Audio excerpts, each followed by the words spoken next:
The high desert and the great American Southwest, which tonight is peaceful, wonderful, calm, no storms around. Good morning, good afternoon, good evening, wherever you may be in God's universe. I'm Art Bell, and this is Midnight in the Desert. It's great to be here. This is night number 2, so I know that, a lot of you are new, and you're going to have to excuse me for this, but I'm going to roll over a few of the basics because, man, they're joining in droves. It's unbelievable. Thank you all so much. And thank Telos for great sound. Joe Talbot, great guy right here in Pahrump. I want to thank Keith Rowland, my webmaster of, Keith, one of these years you're going to have to tell me how many years it's been. I don't even know. Dr. J is my producer. He's just a great guy, lines people up for me, like tonight, for example. We're going to talk to a spy. Charles Faddis. We're going to talk to a spy, CIA. Well, retired, but spy. I want to thank all of you. I want to thank the Belgab website for so much support. The Stream Guys. Oh, Stream Guys. I'll thank you. And, maybe you throw in another month. LasVegas.net. They get the internet here, and they get it from here to there, and so forth. And our new one more, Peter Eberhardt. I want to thank you too. He's our sales guy up in Anchorage. And then I want to roll over the rules. There are only 2 of them, really. No bad language. We don't need bad language, and only 1 call per show. That's it. Those are the rules. No bad language, 1 call per show. Oh, and now, the way to call, I know it's tiresome if you already know how to call, but really the cool way to do it, if you've got an Apple product or you've got an Android or whatever, if you put Skype on it, you can call us, and you'll sound like $1 million. Or you can call from your computer on Skype. You'll sound like $1 million if you have a headset mic. So please use one if calling on a computer. So put Skype on your phone or your tablet, whatever. If it's a tablet, then you have to kind of talk into the the mic part of the tablet. We have 2 ways for you to get in. North America calls at MITD 51. That's Midnight in the Desert 51. MITD. All you need is the initials 51. And then set it up like you're going to call me, but you don't really have to. And then it'll be in your list, and you can call it any time. And then overseas, that means everybody outside North America calls MITD 55, MITD 55. Important things to go over. When you do call on a phone and you're using Skype, boy, does it sound good. Really, really good. Okay, Charles will be with us at the bottom of the hour. I've got a couple things I want to go over. I've got the drone blues. I've got drone blues tonight. I have a DJI drone. I got one of the early ones. It's wonderful. It does exactly what it's supposed to do, takes high-definition video and everything, and is just awesome. And being a ham operator, of course, I toyed around with it a little bit for additional range. But I've got the drone blues tonight. Now, not as much as this leader of the Khorasan group has in Syria. They flew a drone silently above his head, and I'm sure he never knew what hit him. That's one of our big drones. And so he's gone. He was an important leader, Khorasan, in Syria, so bye-bye. I don't think you ever hear them. I don't think you ever hear the drone. I don't think you ever hear the missile that comes from it. You just cease to exist. All right, I've still got the drone blues. And I have the drone blues because, All day today, CNN was showing some guy. Oh, man, he put a semi-automatic handgun on a drone, and he was firing it, and the drone, of course, was GPS controlled, so it took the recoil, went right back to where it was, fired another shot, boom, boom, boom, boom, boom. We're going to get new laws. Already the FAA is descending on us drone people. But, I mean, now the guy with a gun, sheesh. So I've really got the drone blues, but as I mentioned, not as much as our friend from Coruscant Group. He's really got the blues. So drones are a thing. I don't know what else to say about it. They're a thing. I'm just afraid that, they're going to make laws of it. We've got laws for everything, right? So we're going to have severe drone laws, I'm sure of it. Briefly, mayors around the world, that is, declared Tuesday to be climate change day, sort of. I mean, they said climate change is real. What happened is the Vatican invited all of these mayors to sort of proclaim that climate change is real, man-made, and we have got to do something about it. Then there's Donald Trump. This is actually what I want to talk to you about. I'm not a real political person, but I can't stop myself. Early on, let me just level with you. Early on, when the Donald began what he's doing, I called my 2B producer at the time, and I said, Dr. J, you have got to get me the Donald. I really want the Donald. Not necessarily because I'm going to vote for him, but because he's a really interesting guy and really rich. That's what he says, right? I'm really rich. 10 billion, he's rich. Anyway, he's a very interesting guy. I really do. I think he's interesting. In fact, I may have a couple people, if I have time, comment on it here on the show. He may well not be somebody I'm going to vote for, or you never know, maybe I will, but oh God, it's incredible. What's going on is just too incredible not to comment on. Here's a copy of the ABC Washington Post poll. Now, this is unbelievable. I mean, even after the gigantic shot leveled at McCain, even after that, listen to this. Trump leads the pack, and not by a little. Actually, after he took the shot at McCain, it went up. Trump, 24%. Oh, man. Next to him, Scott Walker, 13, followed by Jeb Bush, now only 12%. Huckabee, 8, Rubio, 7, Paul, 6. So, holy Joseph, Trump is leading everything. I mean, he is just wiping the Republican Party out. They can't seem to cover anything else. He opens his mouth and all the cameras are there because they're sure he's going to say something crazy, and, well, he will.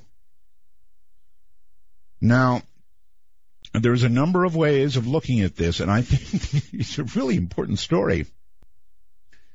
Why? Why is it an important story? People are going, Trump, come on, that's not important. It is. It is important. Why? Well, because, in my opinion, and you can either be with me on this or not, there's only one way to explain it. Because he is a wild man. There's no question, a wild man. Here's what I think. For years and years and years, at every election that we all trudge through, there are candidates out there saying, we've got to take America back, right? We've got to take America back. And it never really amounts to much. No matter who we elect, we pretty much get the same America, whether you vote Republican or Democrat. Yeah, there's a little difference, but we pretty much get the same America, and people are fed up. And man, I don't mean just a little bit fed up. I mean really fed up. So what accounts for Donald Trump's 24% being so far ahead of Scott Walker at 13%? So, I mean, he's really out ahead now, even after the shot fired at Senator McCain.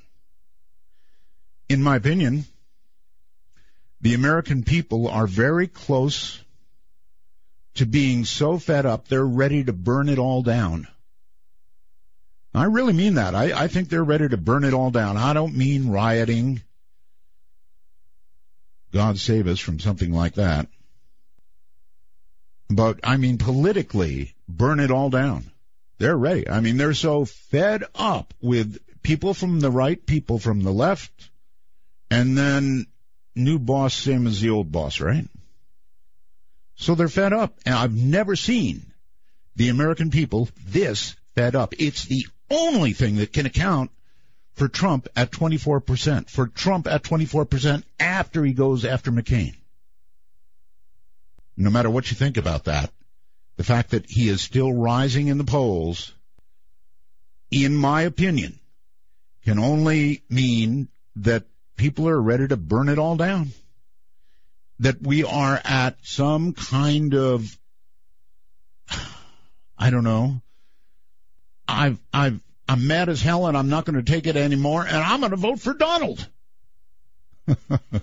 So I would love to interview the Donald, but of course now he's such big news that I don't know that I'm going to get that opportunity. But if anybody knows the Donald, I would dearly love to talk to him.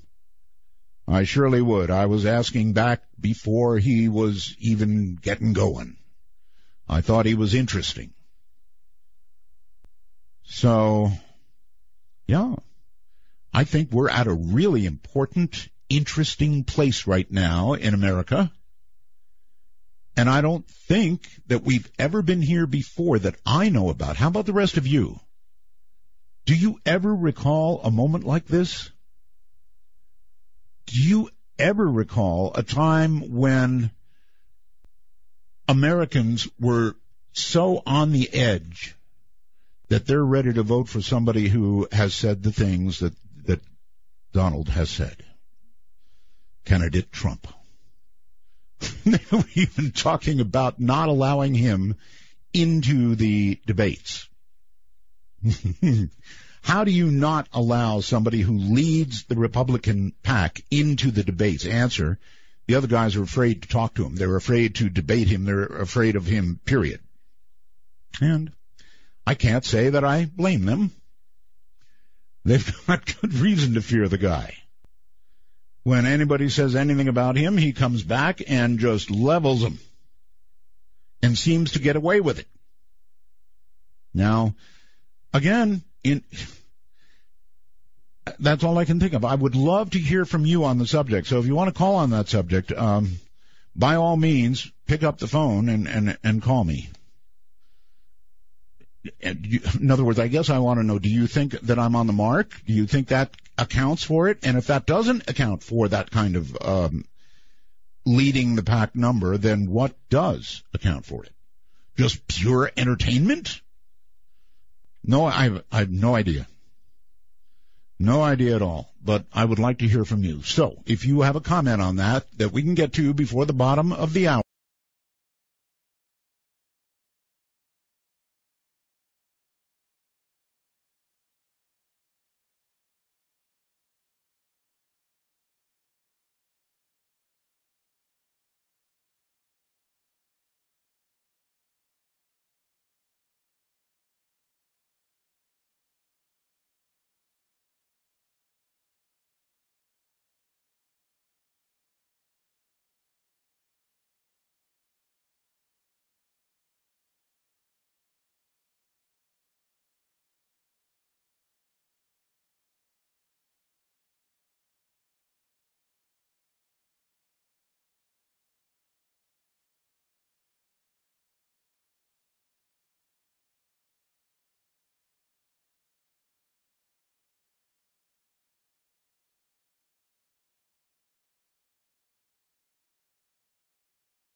Midnight in the Desert spans the world. To call us from outside the U.S. and Canada only, use Skype with a headset mic if on a computer and call MITD 55. That's MITD 55. That man's voice is so intimidating. I'm surprised I use it. It's hard to come on after that, but that's what I have to do. All right, Midnight in the Desert is underway, and we're going to try a few calls and see what people think. Let's see, where should I go? All right, how about Michael? Hello, Michael, on Skype. Hey. It's midnight, and you're on. Go ahead. How are you, Mike? This is Michael. Yes, Michael, I've got that. I can barely hear Michael. you. It's getting better. I hear you just fine. I actually met Donald Trump a couple years ago. Was he good to you? We were in Trump Tower. Yeah. And he had a press conference. Uh-huh. My wife and I were walking out the door and saw an entourage of cars there. Yes. I realized, you know what? They're fixing to walk him right through here. So we kind of held around in that corridor and waited for him to come out. And here come all the cameras. Mm-hmm. And we stood there. I was standing by a counter, and he stopped right next to the counter. When was it? How long ago? I'm sorry, how long ago? It was 2 years ago. 2 years ago, okay. Way before and there was some discussion at that point while we were in New York about him running for president, and they were also talking about Alec Baldwin running for president. Oh, yeah. But at that point, I looked at Donald Trump in the face, and I said, "Are you going to run?" And he laughed, and he said, "God, no." Yeah, well, so did you get that on tape? Yes, it is on tape. My wife was filming. Really? It is on tape. Oh, man, you should have had that ready to play. Oh, it's on a video camera from our trip, but I will have it. I'll tell you what. Get it off the camera, put it on audio, and call me back with that. I sure will. All right. Not tonight, but another night. And by the way, what do you think about, 24%. He's leading the total pack. All the cameras are covering nothing but the Donald. I just hope he stays in it. That's my only thought. I hope he doesn't just drop out after he has the potential to maybe hurt the pool. Hurt? If it's last He's right. They're already wounded beyond redemption. That's right. But if he's not really in it to be in it, yeah, then at that point he's hurt us. I hear you. All right. Thank you very much. Well, people are saying the same thing about me too. Stay in it. Stay in it, right? So there's somebody who actually met him and got I'm not going to run from him. So that's I would actually like to hear that. Hello there, Andrew. It's midnight and you're on the air. Andrew, it's midnight and you're on the air. Going once, going twice, gone. Oh, Andrew tried so hard to get through. So many calling, and he didn't. Okay, let's try Ronnie. Midnight, you're on the air.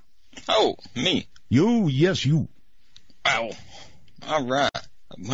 I just clicked dialed, and it just went right straight to you. That's awesome. That's how it's supposed to happen, buddy. All right. Oh, yeah. Donald? Yes. I was thinking about him. If he gets the White House, is he going to actually stay there? I don't know. Every president we've had lately, they always say, there's going to be martial law and the president will never leave and he'll just stay there. But, with the Donald, that's actually a legitimate question. I don't know, Rob. Okay. Well, anyway, I know you was having suggestions the other night. Uh-huh. And I'll give you a suggestion. Please. It's not a debate, but just the interview and having callers call in for you. Yes. And crap. Who took your spot? You're all nervous, aren't you? I am nervous. I didn't know I was on air all of a sudden. What you really meant to say or ask was something about an interview. Yes. Something about somebody who took my spot. Yes. But I'm not clear on it. He took your old show. Took my old show? Oh, you mean the person doing my old show? Yes. What about him? Do an interview with him and have people call in. Oh, all right, Ronnie. Thank you very much for the call and the thought, and you can be sure I'll mull it over. Let's go to the phones and say hello to Hawaii. Hello, Hawaii. Aloha, how are you? I'm really well, thank you. Proceed. I'm not a call screener. You're on the air, so go ahead. Sorry. Right. Sorry. Thank you, Art. It's a pleasure to be talking to you. I just wanted to say I think Trump is appealing to people because he really doesn't have any filter. He's not surrounded by political insiders, and regardless of if you agree with what he's saying, it's unfiltered and he's speaking his mind. And I think that's one of the things that people are attracted to. Oh, clearly he's got no handlers. I mean, if he did, they'd be saying, Donald, no. But, that's not happening. So, yeah, you're right. I mean, that's part of the appeal, but some of the stuff he's saying, oh, my goodness. I know. Absolutely. But to me, it says that the American people are so incredibly fed up that, they're ready for this. I agree. I think the ironic thing of it is, and hopefully people will, as the race continues and people start to dig into the details, he's really flipped on every issue you can name out there. On immigration, he supported amnesty. Now he's absolutely against illegal immigration. A few years ago, he wanted amnesty. In 2006, he supported. I don't think any of this matters. He could do flips and flops, and I don't think it matters at all. Yeah, that's a good point. Well, I would love to listen to you interview him. Maybe we could arrange a Trump-Hillary debate on Midnight in the Desert. I'll get right on that. Thank you very, very much. All the way from Honolulu, and let's try Lakeland, Florida. You're on the air. Lakeland, Florida. Hello? Yes, now is your chance. Hey, Art, how you doing? I'm doing really well. Wells. Thank you. I am familiar with many Republicans within my area and haven't talked to them. You admit that, huh? Yes, I do. Okay. One thing that they like about Trump, he's fighting. Boy, he sure is. Yes, he really is. We are not used to having a lot of Republicans that are willing to put up the verbal fight that he is. And he may be, very abrasive, but he's getting the point home. Well, we're not used to hearing people say the kind of things he's saying at all, period. Absolutely. Especially not people running for office. But, again, to me, it says the American people, if they're accepting this, and the polls say they are, have got to be so fed up they're just ready to set it all on fire. That might be the case. Secondary about the drones. Yes. Previous rulings from the ATF about electronic triggers that may be used on drones, on the homemade drones. Yes. They are legal. However, there's some concern about them being altered in which they would fire multiple times per press or per pull. Well, the guy had a semi-automatic on it, and he was firing, and you could see the drone absorb the recoil, and then the GPS put it right back in position to fire again. That's potentially, I don't know, we're going to get new laws out of it. I know it.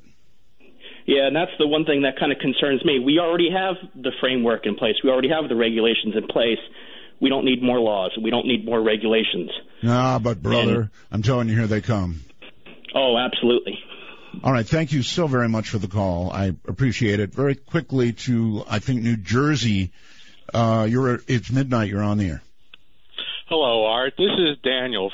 Hey, Daniel. And if you'd like to learn a little more about Donald's comments about John McCain, I suggest you look up the book An Enormous Crime by former South Carolina Congressman Bill Hendon, which details how the Treaty of Hanoi ended the Vietnam War, and the United States promised to pay $1 gazillion to North Vietnam to rebuild the infrastructure. So in good faith, they released half of the 600 POWs and said you'll get the other 300 back when you pay the reparations. But they've never been paid to this day. And satellite photos, when Hendon wrote the book about 10 years ago, showed the walking K symbol in the rice fields. Which and all of this has what to do with the Donald?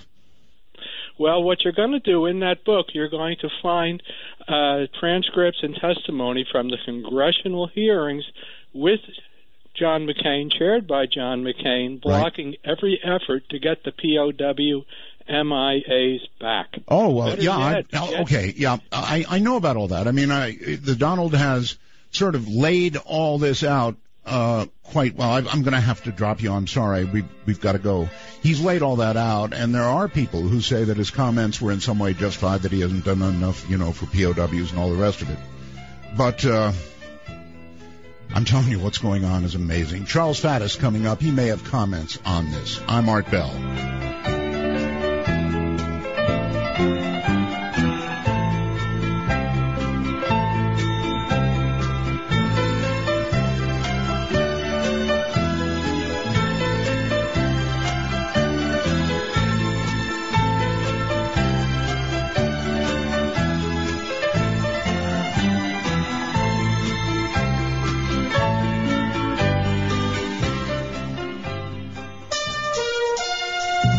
For Dark Matter News, I'm Leo Ashcraft. The comet Eurydice. Earth is on a collision course with the comet's tail. Irreversible collision course. Astro debris, solar radiation. Amounts to a 10,000 mile. 10,000-mile wide electrical storm. Electrical disturbances are already underway.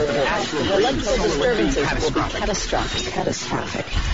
Last night on Midnight in the Desert, while speaking with Graham Hancock about possible past comet strikes on Earth, Art mentioned all the internet chatter about something headed towards us from space with a possible September impact. Both NASA and the Federal Emergency Management Agency have been preparing for a global catastrophe. NASA has launched its hypothetical asteroid impact scenario, while FEMA's begun stockpiling on emergency supplies. Is an asteroid Armageddon just around the corner? In a YouTube video, author Lynn Liaz shares about a phone call with her friend who was given inside information about a 2.5-mile wide comet, which is expected to hit the Earth between September 15th through the 28th, 2015. She says that almost a year ago, the foreign minister of France 3 times publicly announced at a White House press conference a 500-day countdown to climate chaos, which will end on September 24th, 2015. She says they know what is coming, and they've already told you, adding that chaos will erupt on this planet in September 2015. You can watch the full video at artbell.com. This is Dark Matter News. The conspiracy theories grew wilder as the massive military exercise grew closer. Some said food riots and martial law were coming to the United States. Dissidents would be assassinated. Walmart stores turned into prison camps. Foreign troops brought in to help. Jade Helm began last week, but so far no one has seemed to have seen any of the troops or the out-of-town conspiracy theorists who vowed to watch their every move. Closures of up to 6 Walmart stores around the country seem to add credence to these theories. Walmart claims that the stores have been closed for plumbing problems. However, several months after the closures, necessary permitting has not been applied for from the local municipalities. The timing of the closures and lack of real disclosure from Walmart hasn't helped the paranoia. Then the governor of Texas added to this paranoia by ordering the state's National Guard to monitor a weeks-long special operations training exercise called Jade Helm 15, involving 1,200 troops in 7 states. Some people reportedly buried their guns so government troops couldn't take them away. Others stockpiled ammunition and supplies. A group called Counter Jade Helm helped organize quasi-militias to keep track of troop movements. But while the wildest theories, like how the government is building re-education camps for Christians, libertarians, and other enemies of the state may seem outlandish, the underlying fear is widespread. Some 60% of Americans see the government as a threat to individual liberty, according to a poll conducted by Rasmussen in May. The Army spent months trying to reassure people that the public would experience little disruption to their normal lives aside from a slight increase in vehicle traffic and the limited use of military aircraft and its associated noise. Efforts to create a realistic exercise by having some troops conduct suspicious activity while dressed as civilians and a map that labeled Texas and Utah as hostile territory played into the fears of people convinced the government is out to get them.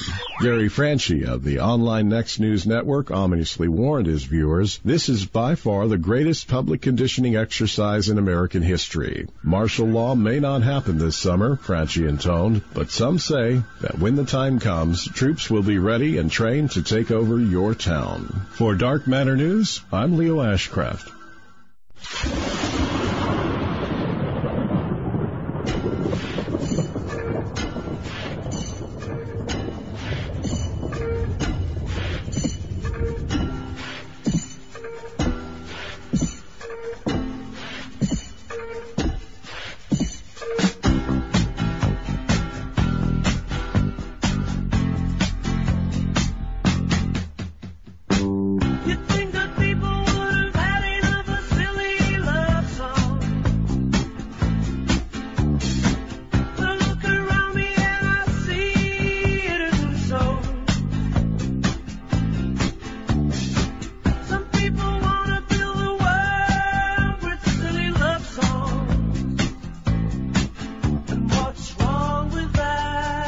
Take a ride from the high desert and the great American Southwest. This is Midnight in the Desert, exclusively on the Dark Matter Digital Network. To call the show, dial 1-952-CALL ART. That's 1-952-225-5278. That's the way to do it.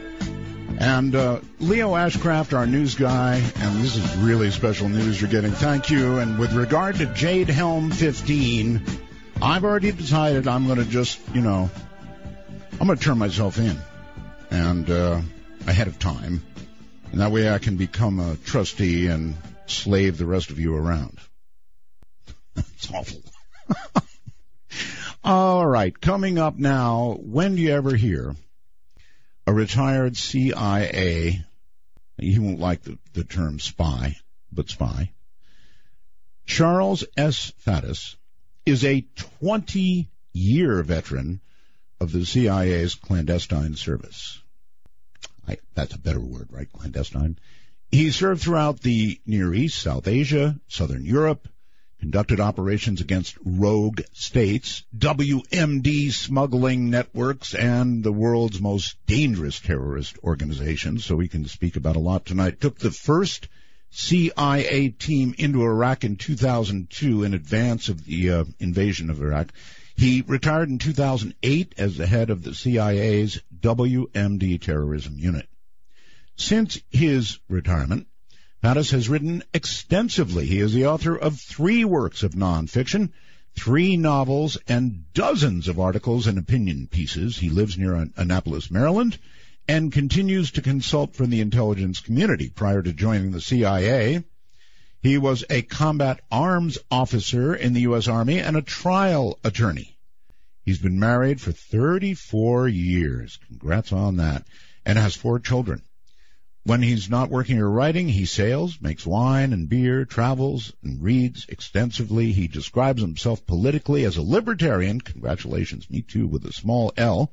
He believes government has a vital role to play, but that it's too big, too intrusive, and too efficient.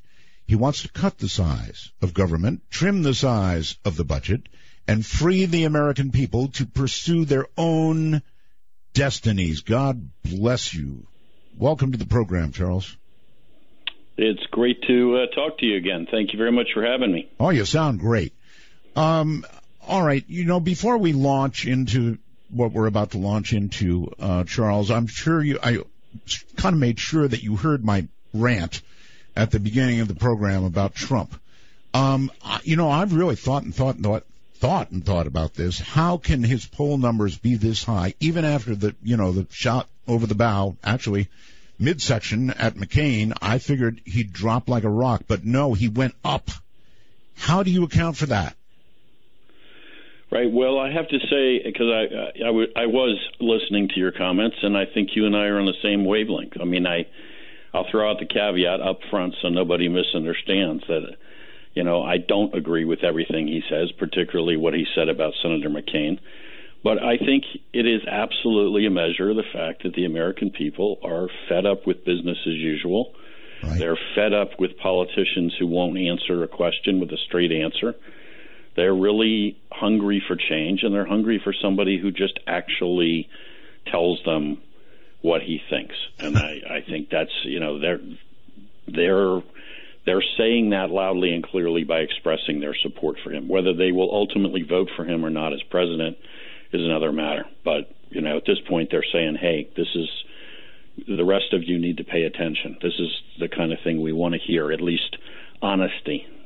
Yeah, so is it fair enough to say that people are so fed up that they're almost, I use the term, they're ready to burn it all down. That has bad connotations as in, real action, but that isn't what I mean. Politically, I think they're ready to burn it all down. I think people are very fed up. I think people are disgusted with the status quo. I think they recognize that we have massive issues in Washington that we are not resolving, and they feel, many of them, that no matter which party we vote in, that they don't fix it.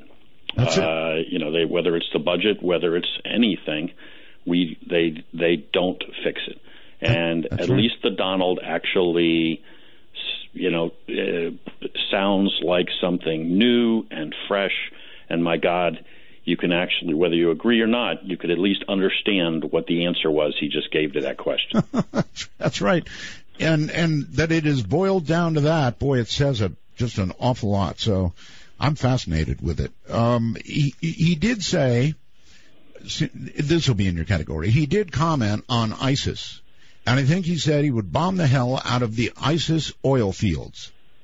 In other words, for the Donald, it's probably all about money, right? And he's not all that wrong. I mean, if you can take the money away from the bad guys, you've done something fairly serious to them, right?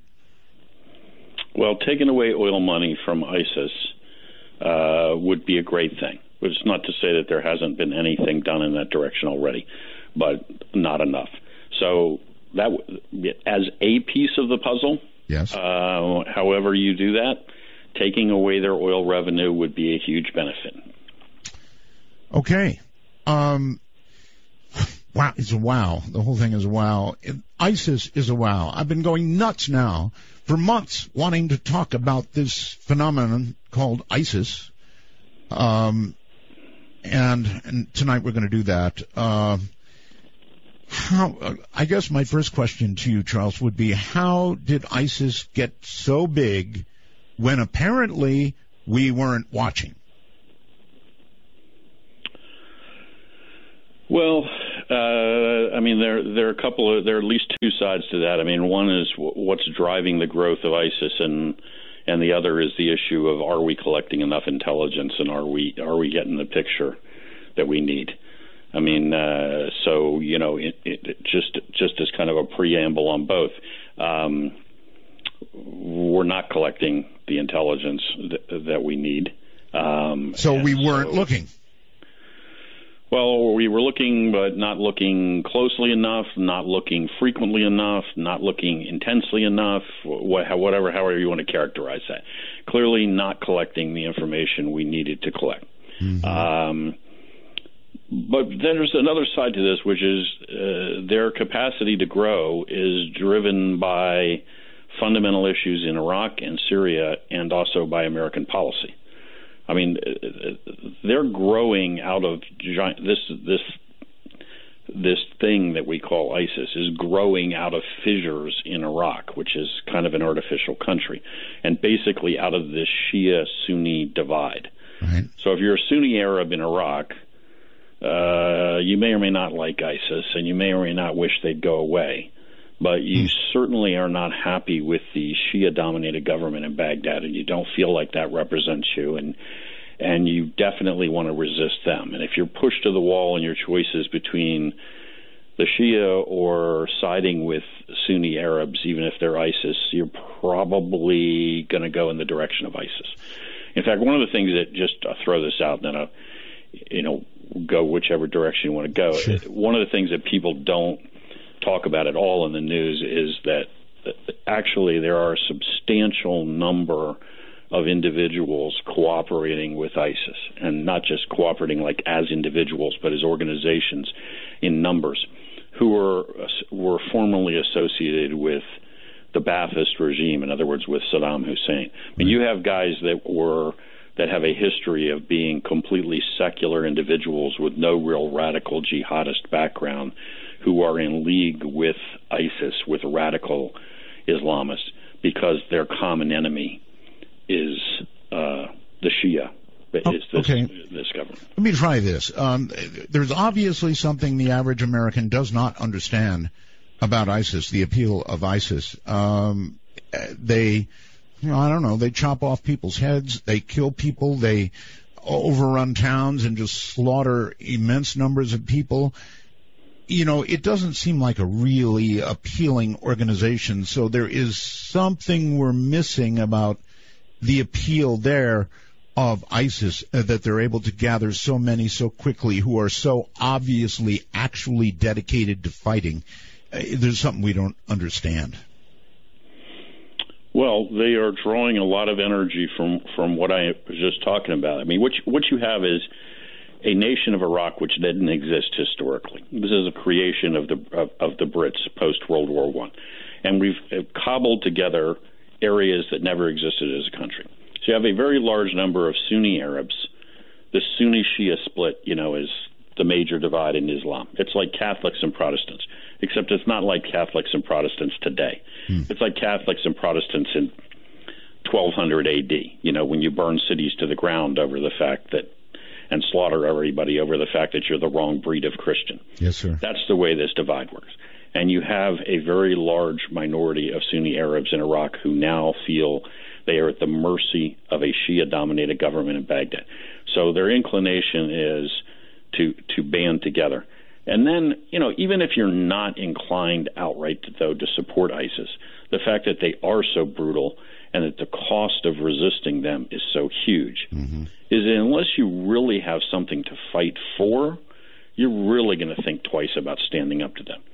And the choice that they effectively Sunni Arabs have right now is this. You can either go with ISIS, or you can fight on behalf of the Shia-dominated government in Baghdad. And the reward for fighting for the government is that when it's all over, ISIS is gone, but you still get to be dominated by the Shia, which you regard as unthinkable, unsatisfactory. Let me quickly go back to something Donald said. He said, there is no Iraq. Is he right? Well, he may be right. I mean, as it stands right now, Iraq does not really functionally exist as a nation state. The Kurds in the north are all but independent. Soon, the western portion of Iraq, this whole area that I'm talking about, filled with Sunni Arabs, is basically almost all of it under the control of ISIS. So what's left under the control of the national government is whatever that breaks out to, probably 50% of the land mass of Iraq. So it doesn't exist now. Is it going back together? I don't know. I have said for some time that it is possible that Humpty Dumpty has fallen and it's not going back together again. And every day that goes by, and the more we allow this situation to continue to exist, the more likely that is the case, that it will never go back together. Wow. We are in the middle of a battle with them, sort of. I mean, we've got the drones going overhead, hitting a lot, missing a lot. Actually, I think we hit more than we miss. But we're fighting a war. Are we losing the war right now? The best I could say right now is that it is possible that we may be maintaining the status quo right now. That's about the best I could say. It is possible that we are losing.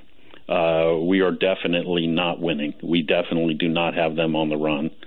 And the current strategy, such as it is not going to defeat them. I wrote an op-ed piece a couple of weeks ago, and my basic premise was it may be time for us to begin to start contemplating the fact that ISIS is not going to go away, that we are actually going to be left with, if we don't get our act together, be left with a radical Islamic terrorist state in the heart of the Middle East. It's something, that will actually be a nation state committed to our destruction and sort of perpetual war with the West, if we don't get our act together and get rid of these guys now. That's a frightening possibility and a strong possibility from what I can see. CNN trots out military analysts all the time. They've got a map, showing the ISIS-controlled areas and so forth. And every time I see it, it seems to be more ISIS-controlled territory. So I'm not sure how you measure winning and losing, but we're not winning on the map.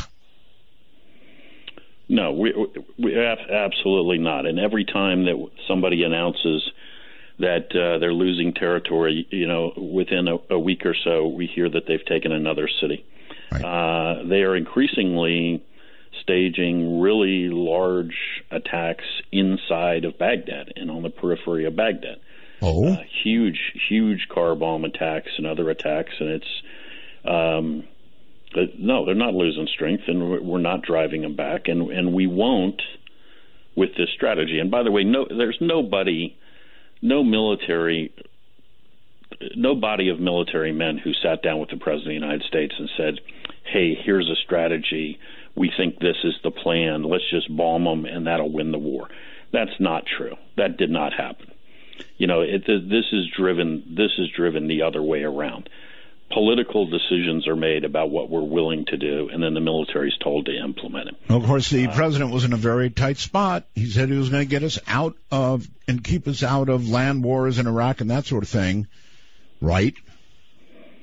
Yeah, well, that's exactly right. In effect, you've painted yourself into a corner, haven't you? He's staked his reputation on the fact that he pulled everybody out of there and that everything is fine. Now the place is going up in flames. Now he feels like he can't just watch it, because then that'll be hung around his neck that he's the guy who allowed Iraq to burn to the ground. Sure. So we end up with a middle course of action, and that middle course of action is not recommended by military experts or anybody else as this is how the best way to fight these guys. Okay, well, I understand your political decision. Right. Yeah, I understand you're retired CIA, but if shouldn't there be some analyst from your old organization who would sit down with the president and say, Mr. President, I understand your political difficulty. However, if we continue on the present course, we're going to end up with a nation state dedicated to our destruction in the Middle East. Something like that? Should be, and are people who tell presidents all the time the reality of world situations, and then presidents make their own decisions as to whether they feel like listening or whether they don't. We've been doing that in regard to Iraq for some time, long before this president was up there. People back home who decide what intel reports they will pay attention to and which ones they won't. Kind of like there's weapons of mass destruction in Iraq and intel like that. Yeah, kind of like that. You mentioned that I took the first team into Iraq. We were in Iraq for close to a year before the invasion. We reported on a lot of things. We were actually the only people in the country. We never sent intelligence reports to Washington saying we found weapons of mass destruction. What? What? Wait a minute. You didn't send those reports? No, we never reported to Washington that we had found weapons of mass destruction. But that's. I know that's okay. Gather your thoughts and go. No, that's. I was going to amplify, but quite frankly, that's plenty clear. We most certainly did not, and I can remember my deputy and I sitting there many months into that adventure, looking at each other and saying, they keep talking about this stuff, and They were talking about it before we ever got here, but there was nobody here then. And we haven't picked up any sources since we got here. And we are not telling them that. So where's this intelligence coming from? Must have been a real puzzle for you. Where could this intelligence be coming from if we're the only people here and we're not reporting it? Anyway, there have been books written on that whole subject, but that is a classic example of an administration that, has a preconceived notion of things. Yeah, but I mean, isn't it fair to say that if that war had not happened as it did, if we hadn't gone in as we did, that we wouldn't be where we are now? Well, I think that is fair to say. Whether we would be, where we would be, though, is unknowable, right? I mean, that's fair. That's fair. So that Iraq somehow would, that the whole region would be in a better place, or there would not have been bad developments, I don't think follows necessarily. Okay. We're talking about the Middle East, and let's not forget that, and this is not intended as an excuse for the WMD issue or anything, but Saddam Hussein was a monster. Okay, but is it fair to say Saddam bad, ISIS worse? Hold your thought on that. We've got to take a break. We'll be right back. Charles Faddis, CIA guy, now retired. We'll be back.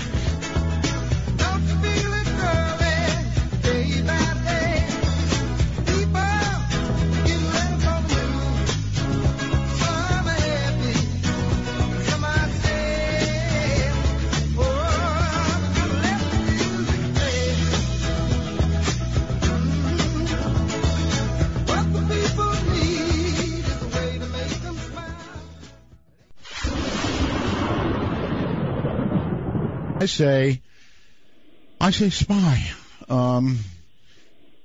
You don't like that word? Or can you get along with that word?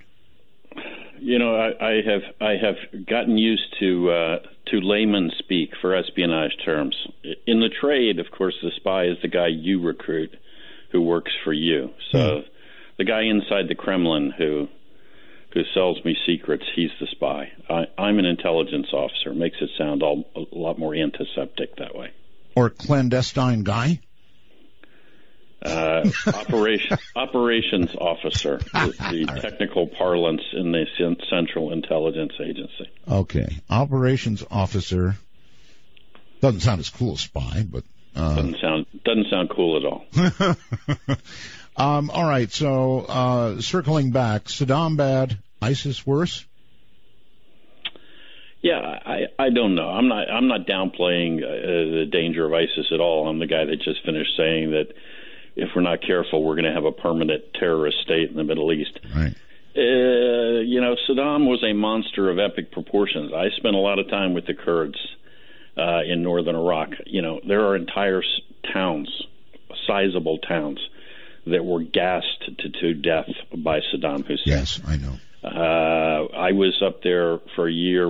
Our base, as we built it up, all of the ladies who cooked for us and cleaned and so forth were all Kurdish women, and they did that work. They were all either the daughters, wives, whatever, of men who had been rounded up in what's called the Anfal campaign, which means anvil, where Saddam basically would go into towns and take every Kurdish male 12 and above and just line them up in front of mass graves, machine gun them, and bulldoze them into the ground, entire towns. Right. So he was a creature. Okay, so since you mentioned the Kurds seem to be the most effective fighting force against ISIS right now. Is that fair? I think that's absolutely fair. Yes, without question. Okay. They're holding their own against ISIS, yes? Generally, most of the time. Most of the time, okay. Hopefully ISIS doesn't get any stronger and that equation changes. That's one of the reasons we're here tonight, because I've never seen... I was about to say I've never seen anything so horrible, but we had the Nazis, of course, and as you just mentioned, Saddam was pretty awful himself, so the world has always had unbelievable things going on. Maybe ISIS just manages better PR for their awfulness. Well, ISIS uses as a very, very deliberate tactic the PR, the publication, the social media, whatever we want to call it, the broadcast of these atrocities. You know, they are consciously looking all the time in a very deliberate, horribly sick fashion for more gruesome, terrifying ways to kill people, and then they want everyone to see it. And it is a deliberate tactic. They want you to be terrified. They want you to be cowed into submission. They want you to be afraid to resist. What kind of person does that appeal to? Now, I'm going to pull myself away from the zone itself and come to Europe and the United States. Frankly, when I see somebody get their head cut off, not that I watch those because I don't, or I see people mowed down, shot in the back of the head, one after another, it doesn't encourage me to even remotely think about, go to join that group. Gee, that looks like fun. So how is this working? Or why is it working? You're talking in terms of people who were actually attracted to it and joined them. Yes, mostly outside of that specific area. I understand the fear locally, but I mean people in Europe, people in the U.S., how in God's name does this kind of stuff attract them? Well, I'm not sure that I can completely wrap my head around it either. I mean, I think what you have to be is you have to be somebody that is really, really alienated, somebody who feels like an outcast, somebody who feels lost, and somehow or another the power of this organization attracts you. And it is, I mean, this is hardly the first group, right, that has managed to take people. I mean, you made reference to the Nazis. The Nazis, sure, in some ways, did the same thing. They take people, and the next thing you know, they've got this group think going, and people are capable of engaging in the most horrible atrocities. Right. The things you think a human could never do to another person.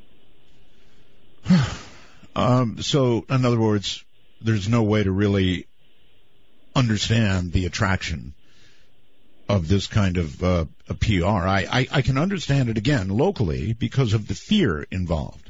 But in terms of recruiting Americans or Europeans to go and do something awful like shooting soldiers or shooting up a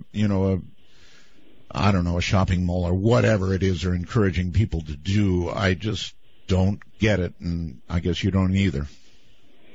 Well, I mean, ultimately, the basis for this is obviously that you have accepted this ideology so completely that you believe that anything is justified.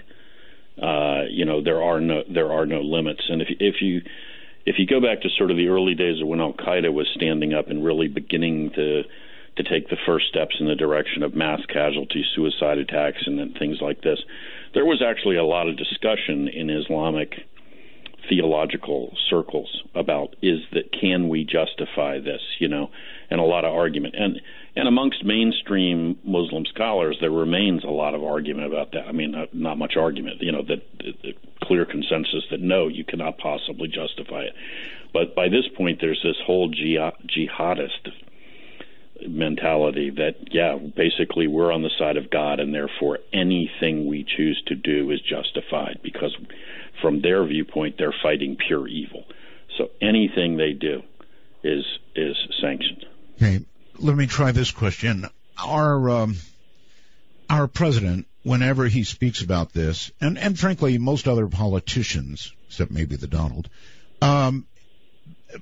strike out and make it very clear that we are not at war with Islam, that we are at war with these very radicalized people calling themselves ISIL or ISIS, whatever. Now, here comes a real sensitive one for you, Charles. How much unvocalized sympathy do you suspect there might be inside the larger Islam community worldwide for what's going on? For groups like ISIS? Yes.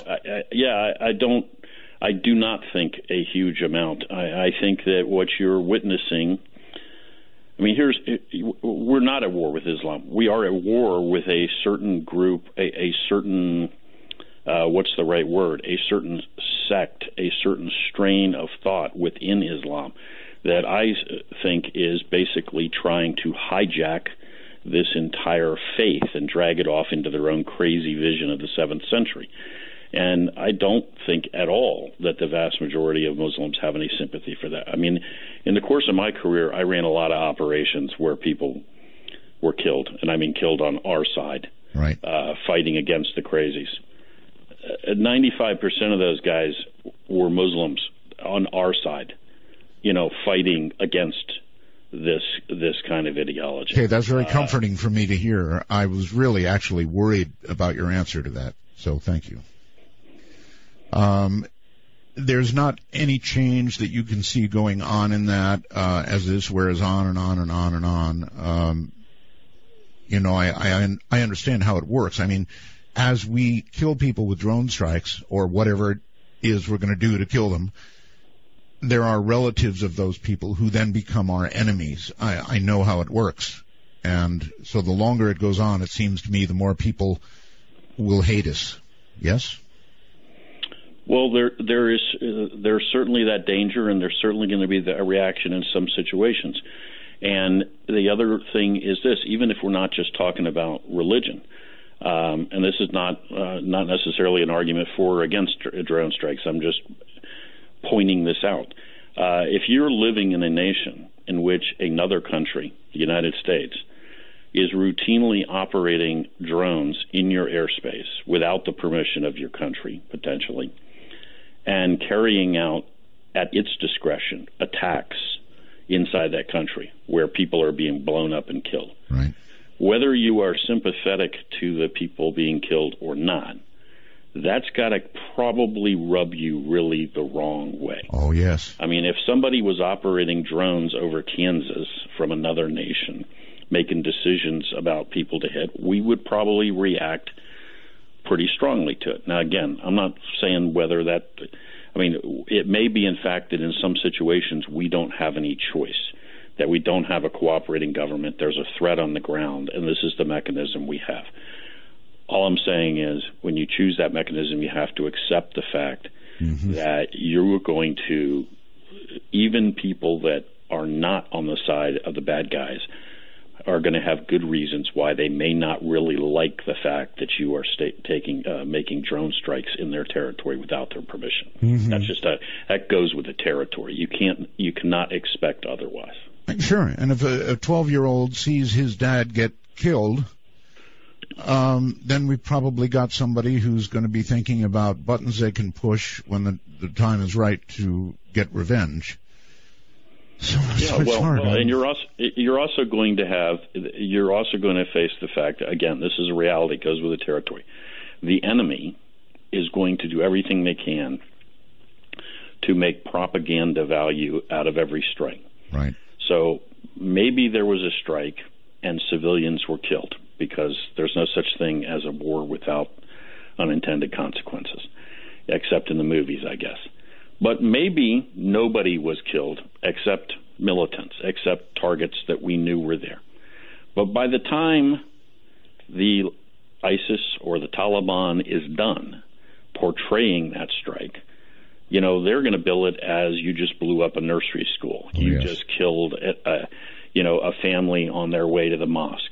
They are going to absolutely sell it locally as, oh my God, here's another example of American brutality. Sure. All these people were just sitting around and doing nothing, and they never hurt anyone, and they were all murdered by the Americans. And that's you can't stop that. That's just going to happen every time you attack. All right. If you were in a position and you could be the one advising the president, or even better yet, you could simply implement policies that would win, policies that would get rid of, eventually, ISIS, what would you think we should be doing? So, back to what we were talking about earlier. ISIS draws its strength from this fissure in the nation of Iraq, assuming we're going to consider that Iraq still exists, between Sunnis and Shias. You need to give Sunni Arabs something to fight for other than for a Shia-dominated government in Baghdad. What is that? Well, I would submit to you probably something like the autonomy that the Kurds have in the north, which is not really technically an independent state, but a tremendous amount of control over their own affairs, and, big issue, their own defense forces, their own capacity to guarantee that Baghdad will not come push them around. If you provided that kind of alternative to Sunnis in western Iraq so that they could oppose ISIS and fight for something other than going back under the thumb of Baghdad, I suspect that you would find there are plenty of people that with the right support would be happy to fight for an alternative to the crazy Islamic State of ISIS. But you got to give them something to fight for. I'll tell you what I think we don't want to do is you don't want to start putting American ground troops there, conventional forces, I mean, and put us right back in the middle of this, ongoing war where they're fighting ISIS on one hand while you've got Shia militias running around. We do not want to do that. I mean, special forces, intelligence officers, fine. You do not want to start putting armored divisions and infantry divisions back on the ground in Iraq in the midst of this mess. Bad idea. Okay. Were you surprised when whatever Iraqi forces did exist that we supposedly had trained and armed and financed turned tail and just split when ISIS came? No, not really. I mean, because, again, these guys have nothing to fight for. I mean, you have these crazy legions of ISIS coming. You know that they're fanatics, and you know what the price you're going to pay and your family is going to pay if you fight and lose is. It's going to be hideous. And you're supposed to stand up to these guys and risk all of that on behalf of a government that you don't believe in, that frankly you think is oppressing you. And increasingly Sunni Arabs would tell you it's a puppet state of Tehran. There's no way. No, you're going to put down your weapon and you're going to go home. That's what you're going to do. You're opting out. At a minimum, if you don't join ISIS and you don't help the government, you're going to go home and sit this one out and wait to see who wins this thing. So, no, it doesn't surprise me. They're going to melt away. They're going to continue to melt away. We're training a whole new army. Why are we training a whole new army? We just spent, I think, $26 billion in 9 years training an army that gave its weapons to ISIS and ran away as soon as the fighting started. Why do we think this is going to be different this time around?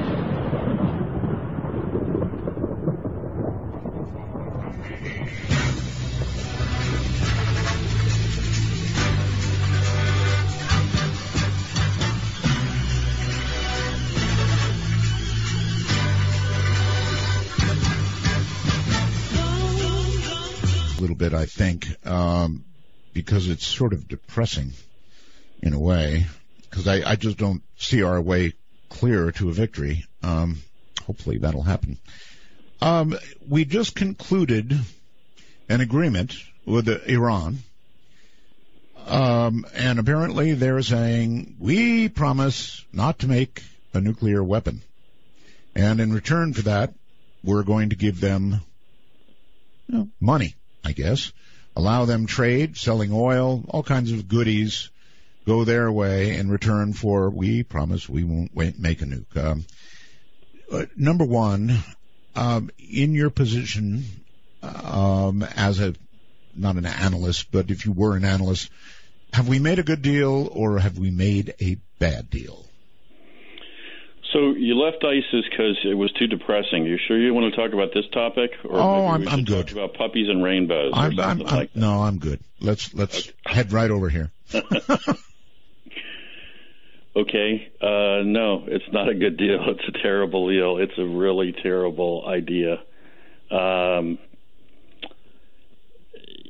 It's anytime we talk weapons of mass destruction, which for good or for worse I've worked with for a lot of years, we could get lost in a lot of technical stuff. But just to break this down, I mean, first of all, even if it was effective, even if they actually intended to abide by this, handing them, $100 billion in frozen assets that they're going to get, opening them up to trade, allowing them to now import the most advanced weapons they want from all over the world, and they'll be flush with cash to buy it. Right. All of this is a horrifying prospect. I mean, we're worried about ISIS. If we don't defeat ISIS and ISIS grows up, it'll look like Iran. That's what Iran is. Iran is a militant, radical Islamic, anti-American state, armed to the teeth, and now we're handing them $100 billion and going to let them restart their economy, and we're going to let them go forth and buy weapons from everybody on the planet. Terrible idea. That's one. Two is, no, they have no intention whatsoever of abiding by this treaty, and there are loopholes in the treaty big enough to drive a nuclear missile through. So we're not winning on either count. Very bad plan. Was this deal cemented for political reasons? Well, I think there's a huge prospect, a huge element of this, which is that the President of the United States apparently really wants to conclude what he believes are these historic agreements that are somehow supposed to be fundamentally altering the nature of our relationships with the countries around the world. So, for instance, he's clearly focused on we got to renew relations with Cuba. He really thinks we need to have a new era with Iran. And he kind of, I think, just basically wants to ignore the reality of the situation in pursuit of these things. There's even actually a notch further than that.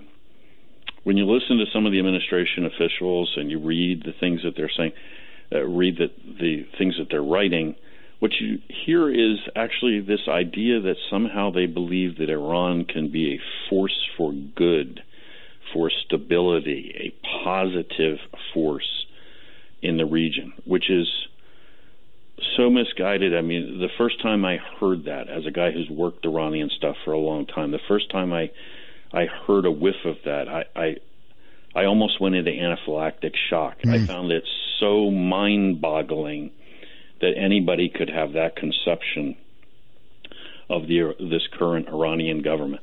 But they apparently do believe that in the White House, at least some people, that the Iranians can be a positive force in the Middle East. And, of course, all of our traditional allies in the Middle East are horrified by all of this. Sure. They think we've lost our minds. Have we?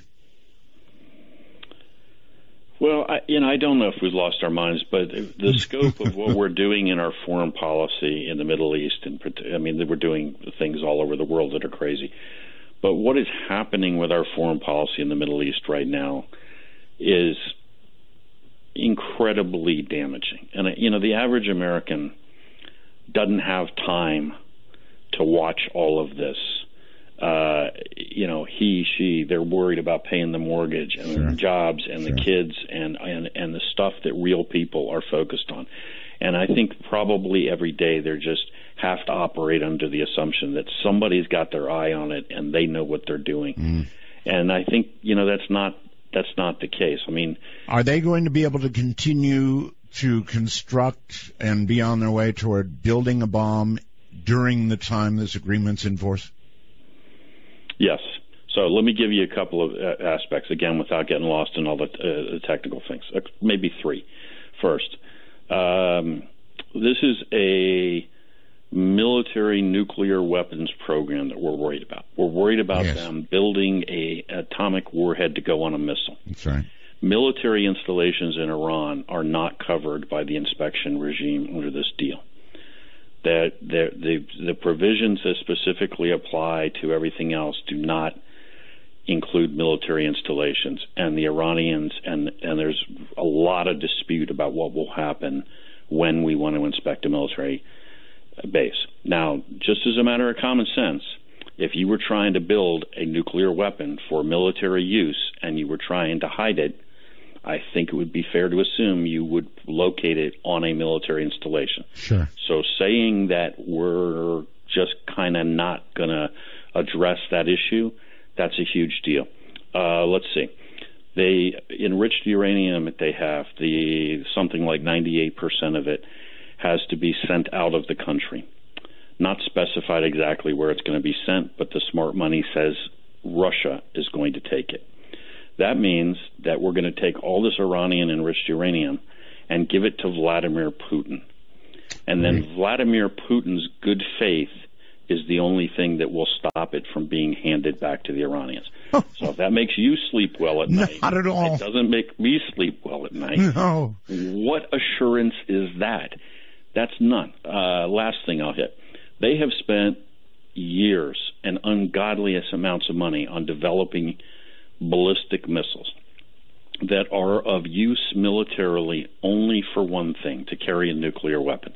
There's no other payload that you can put on them for a lot of reasons that I won't go into here that makes any sense militarily. It is a nuclear weapon delivery vehicle. Well, clearly you're trying to cheer me up. From the beginning of the negotiations, they stated as a precondition that they would not even discuss getting rid of those missiles. Now, why would you want to retain this incredibly expensive delivery capability if you did not intend at some point to actually finish building the weapon that goes on? Well, to carry the weapon that you and I are talking about that they're probably going to keep building anyway despite the agreement. Hold tight right where you are. From the high desert, the great American Southwest, this is Midnight in the Desert, and I'm Art Bell.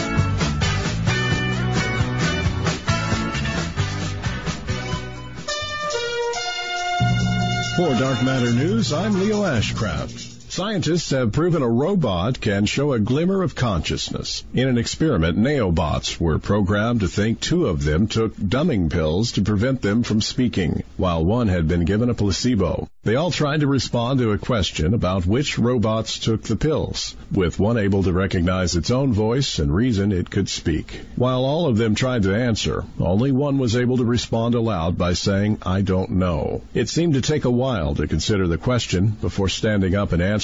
The robot that spoke recognized its own voice and said, "Sorry, I know now. I was able to prove that I was not given a dumbing pill." Its response demonstrates a basic level of self-awareness, as well as good manners. The test also shows that the robot could understand a question as well as demonstrate reasoning and recognize its own voice. The last visible feature of a suburban Pittsburgh mall that appeared in George Romero's 1978 zombie classic Dawn of the Dead is being given a new life. A small footbridge from the Monroe Mall will be removed and taken to the Senator John Hines History Center in Pittsburgh. Romero has said he chose a mall for much of the film's undead action to serve as social commentary on mindless commercialism. The bridge will be packed up and moved on Wednesday. This is Dark Matter News. One of the hardest things I had to live through was knowing when Jared disappeared. I was part of that circle that he could count on, and I wasn't there for him. The fact that hundreds and hundreds of people have gone in to national parks and forests, tried to enjoy our public lands, and disappeared or were killed, it's something that the public needs to know about. A National Park Ranger told 30-year investigator and author David Paulides a troubling story. Over his years of involvement with numerous search and rescue operations at several different national parks, he had detected a trend that he couldn't understand. The ranger explained that during the first 7 to 10 days of a disappearance that he would witness massive search and rescue activity and significant press coverage. Following his initial week-long effort, there was almost always an immediate halt to the coverage, a discontinued search for the victims, and no explanation from the search authorities. It bothered David enough that he began asking questions, yet he got no answers. So he conducted research. What he discovered shocked him. People of all ages have been disappearing from national parks and forests at an alarming rate, all under similar circumstances. Victims' families are left without closure, and the Park Service refuses to follow up or keep any sort of national list or database of the missing people. Thousands of missing people. David's instincts told him that this was a story that needed to be told. He devoted 6 years to investigating missing people in rural areas. He believes that there's more to the story, and he's begun filming a feature film which he hopes will force the government to show their hand, to tell the real story so that thousands of families can heal and thousands of other disappearances can be prevented. He says they've interviewed experts, eyewitnesses, victims' families, and national park employees to ensure the real story is told in order to hold up a lens to reality and portray as accurate a depiction of the situation as possible. He called me and said, they're not telling you everything. One of these days I hope you find out the truth. Just find me a bone. Just find me something for actual proof. He has invested thousands of his own dollars to begin filming. The story is so compelling that experts in search and rescue, investigative reporting, and a multiple Emmy-winning videographer have dedicated months of their time and talent without pay. The Missing 411 Kickstarter campaign has begun and now reaching more than 50% of their $100,000 goal. The theories of the missing vary widely, from Bigfoot, serial killers, cults, alien abductions to government conspiracy. Whatever is happening in the national parks, David Paulides intends to find out and expose it. For Dark Matter News, I'm Leo Ashcraft. Is fine. So, Charles, if we might move quickly, what do you think is the biggest WMD threat? If we're talking, well, regardless of what we're talking, terrorist biological weapons attack, head and shoulders above anything else. The little things that get you. Well, you know, in the business of weapons of mass destruction, that sounds horrible even saying that there is such a thing as a business of weapons of mass destruction. But in terms of people studying that and looking for it and preparing to try to stop it, right. You know, they call biological weapons the poor man's nuclear weapon. Chemical weapons are horrible, realistically very hard to kill thousands of people with them. Nuclear weapons, not impossible to build, but very, you know, engineering intensive, expensive. Right. Radiological weapons, realistically, dirty bombs, not going to, also a concern. All these things are concerns, but not going to kill huge numbers of people. Right. Biological weapon potentially kills thousands, you know, many thousands, depending on what it is and how successful you are. That's the number one concern, and I think every WMD expert you talk to studies terrorist threats would tell you exactly the same thing. Well, if you're going to kill people that way, you've got to be able to protect yourself against what you set loose, right? Well, if you're a rational person. That's right. Yeah, but, you know, I don't know that that's necessarily a guarantee. I mean, again, in jihadist circles, there's been a lot of discussion about exactly those kinds of issues. But these days, we are entering a world where there doesn't seem to be any barrier to anything anymore. So I don't know if we could necessarily count on that.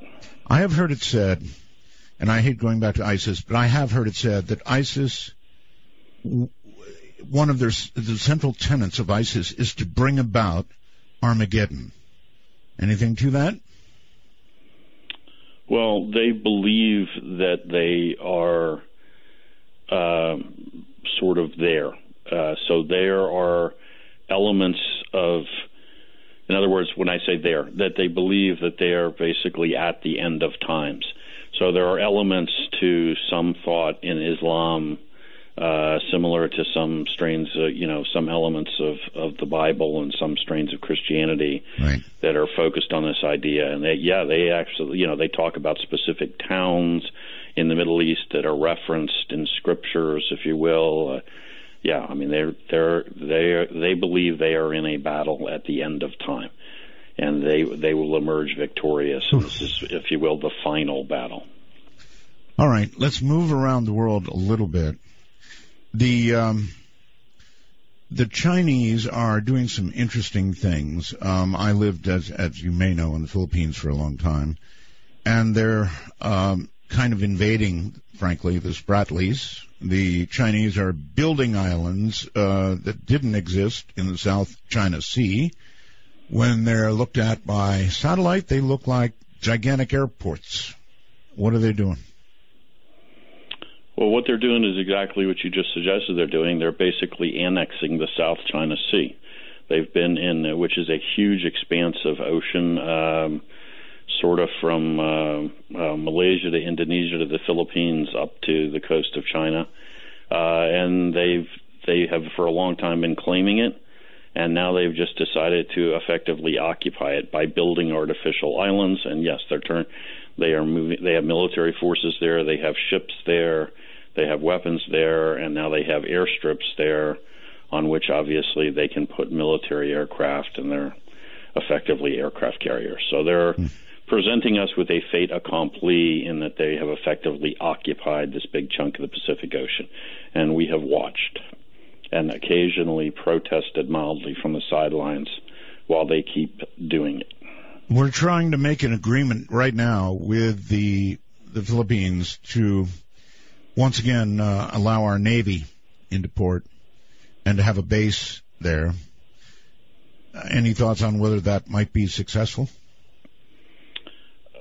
I think that there will be. I think we will end up with some sort of limited basing there.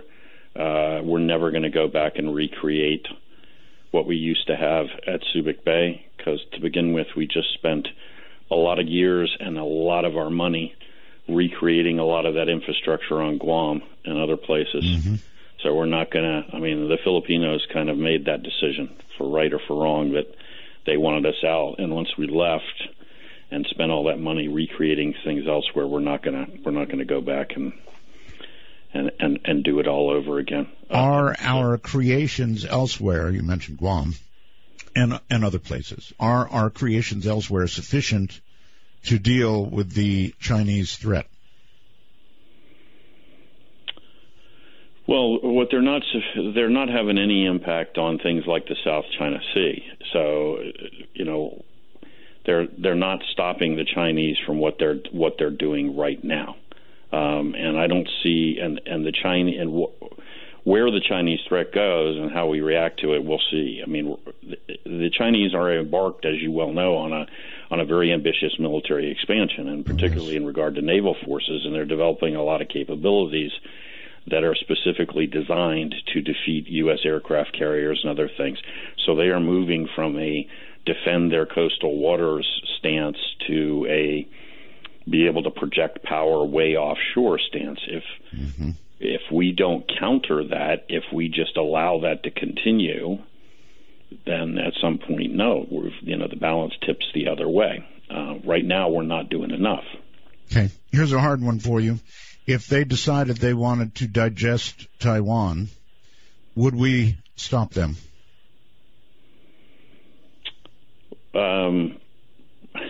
Well, I started to say, of course, but then we seem to see all sorts of things going on these days that we thought we would never see. I still have to think that if there was an overt Chinese attack on Taiwan, we would absolutely step in. But, right now, if I'm on the Chinese side of this thing, looking at the totality of American foreign policy worldwide, I'm thinking right now time is on my side.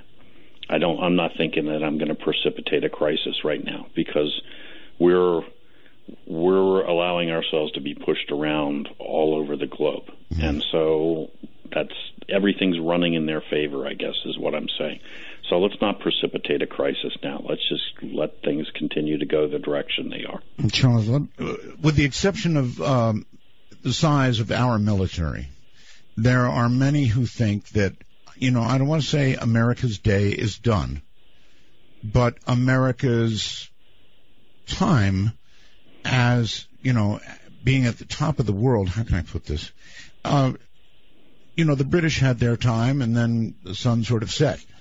And the Americans definitely had their time. We had our time.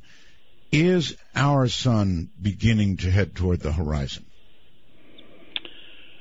Yeah, I understand exactly what you're saying, and I have to tell you that I absolutely fundamentally reject that notion. I don't think that's true at all. Good. I don't think that's anywhere close to right. We have issues we need to confront.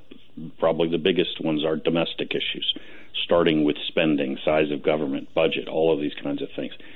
But, I'm incredibly optimistic about the country and about the American people. We have the capacity to get those things under control, and there's still no country on earth that has the energy, the drive that the United States has. I mean, you unleash that potential, and I think you're looking at a new American century, not the sunset of anything. But we sure have the innovation. We've really got the innovation. Absolutely, and work. I mean, come on. I mean, in America, you look at what people in this country did. I don't want to sound like some sort of commercial here, but you think about what Americans did, who are people who've come from all over the globe, right? Every color, race, creed, and built this place from the ground up, from nothing to the most dominant military, political, economic force the world has ever seen. That energy and drive and imagination has not gone away. Now we need to confront problems. We need to get the government out of the way in a lot of places and unleash that potential. But there's a reason why people are still coming here from all over the planet, legally and illegally, to start over, because they recognize that immediately, that there's no better place on the planet to build something, to build a future. All right. In the interest of time, I've heard the Russians are moving military into Arctic areas. Is that true? Yeah, absolutely true. In large numbers. It's all about oil and gas. Russia's entire economy basically is driven by the export of oil and natural gas. Without that, they're Bulgaria with nuclear weapons. Mm-hmm. There's a lot of oil and gas in the Arctic, and there's a lot of dispute over who owns it. And the Russians are doing in the Arctic exactly what we just talked about the Chinese doing in the South China Sea. Wow. They're moving forces in. They're going to present us with a fait accompli. They're going to be there. They're going to have occupied it. They're going to have forces there. And then they're just going to look at us and say, you can give us all the international court opinions you want, but the bottom line is we're not leaving. Now, see, this is the first I'm really hearing of this. So this is another one of those things that's occurring under our nose, but I don't hear CNN screaming and yelling about the Russians in the Arctic. Why not? No. Well, you'd have to call CNN and ask. Or Fox. I don't hear Fox yelling either. I don't. You're right. Nobody's talking about it. In fact, here are just a couple other points to make it even worse. U.S. Army is in the midst of a drawdown. They're talking about another 45,000 troops they're going to cut. Right. On the chopping block for this next round of cuts are the Army brigades that are in Alaska, which are actually the only forces of any size that we have anywhere close to the Arctic. We're getting ready to cut them as the Russians are moving in.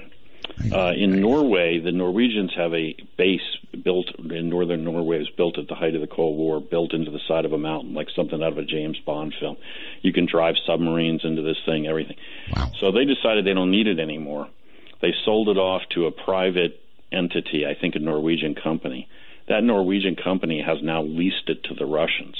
So the Russians actually have a military base on Norwegian soil from which they use this old Norwegian base to now project power into the Arctic. That's how crazy things are. That is crazy. All right. Yeah. Again, in the interest of time, we have wonderful satellites. We have satellites, I'm told, that can read license plates, that sort of thing. Although that seems impossible. I'd love to understand how you can read a license plate from a satellite, but I guess you can. See small stuff. We have great technology, no question about it. But do we have good human intelligence on the ground, the kind you really need before you act? No. I mean, the short version is we do not have the human intelligence we need in the quantity and the quality we need. Doesn't mean we don't have great people. Doesn't mean we don't collect a lot of stuff. We don't collect enough. We don't collect the right stuff.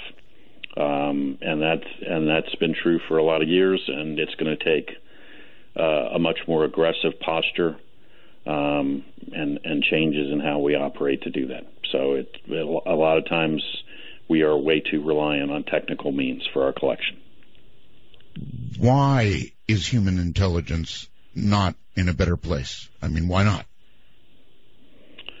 Well, if you're going to go, we could talk about that for hours. But if you're going to go into an area that is radical Islamic controlled area, you're going to go up to the Northwest Frontier Province. You're going to go to an ISIS controlled area. If you're really talking about putting officers, our people on the ground operating in those areas, then you're talking about a very high-risk operations, and the bottom line is you're going to get people killed and you're going to get people captured. Right. Because there's no such thing as an op that's, all ops go right. They go wrong for a million reasons. So it starts at the top. It's a matter of political will. If you want people to be that aggressive and push the envelope that hard, then the guy that sits in the White House has to give that directive. He has to be willing to stand behind that. When there's a CIA guy being executed by ISIS, when there are people being killed, wrapped up in these places, he has to be willing to take those hits. And that's not where we are right now. We want this, but we don't want to take enough risk to get it. Well, you mentioned it yourself. I mean, the average probably agent that we would attempt to put somewhere really has to recruit somebody else, because he doesn't look like, he looks probably like just exactly what he is, and that'll get him killed. So I don't know how we develop these assets.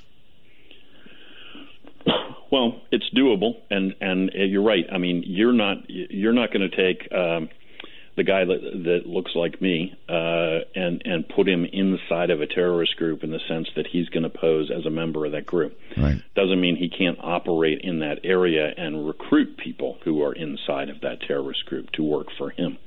But even being in that area to recruit those assets is going to put him, the CIA officer, at tremendous risk. You're really going to be hanging people out on the end of branches.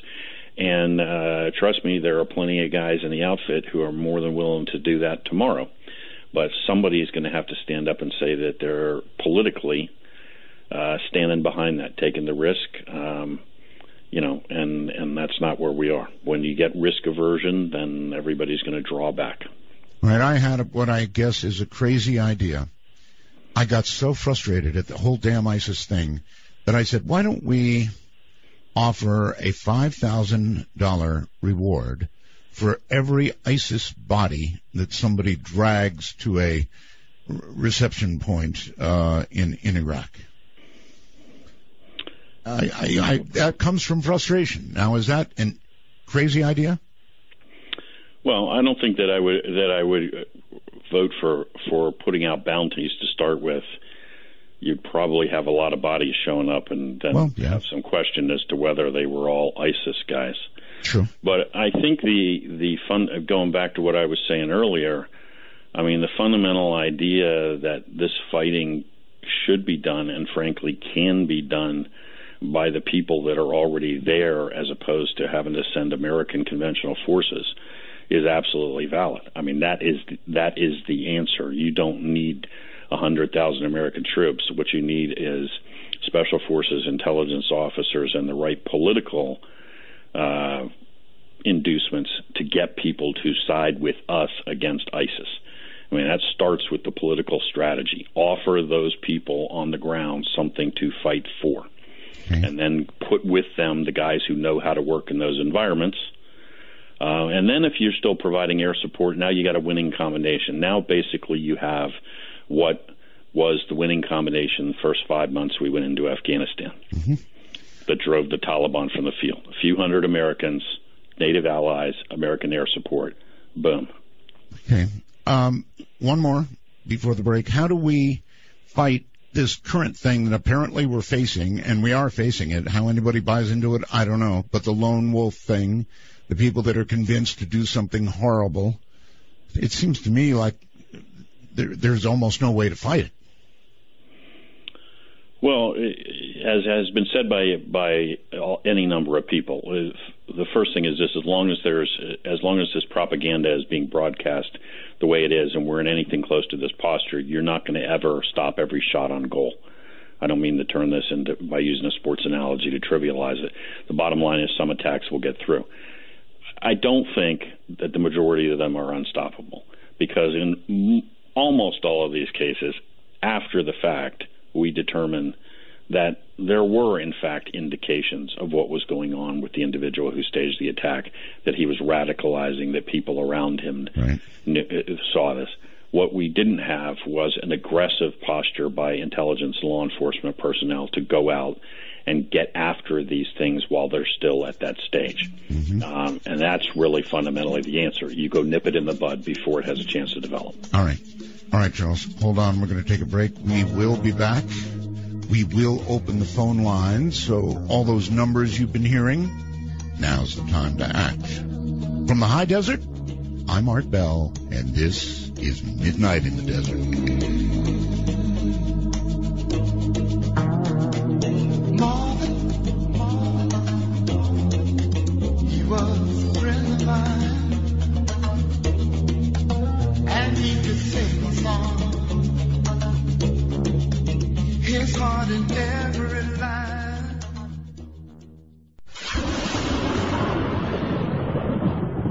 I guess, would you like to make it yourself? We're talking about the campaign now. We are. Yeah, we've stood up a committee, and I am running for Congress in the state of Maryland in the 5th District. Holy moly, how did that come to pass?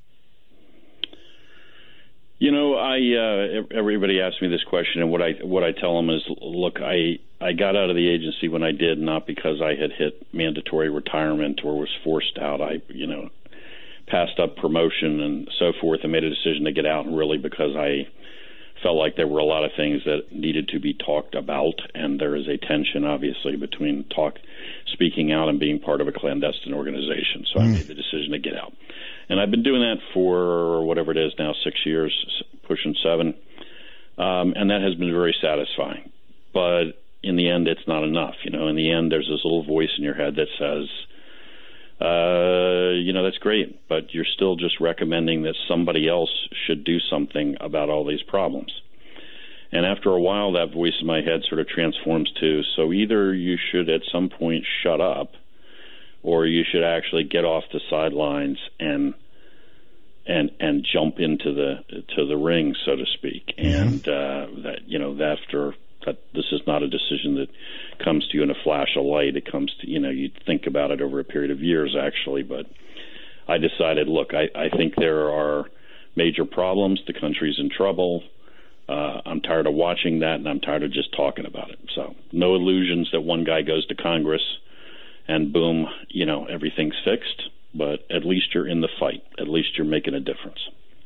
Well, that's taking everything you believe and moving it in a direction that if you make it, you can actually do something about it all. So congratulations. I hope you do well. I assume, and maybe I should not, that you're running as a Republican more than I am running for the I am running for the GOP nomination, although as folks that have followed my writing and commentary over the years know, at various points I have been very critical of the Republican Party and its need to get its act together. But I am running for the GOP nomination, yes. So you had to pick one. Well, fundamentally, I guess you don't have to pick one. Fundamentally, with all of the issues that are rattling around, I am a guy who thinks that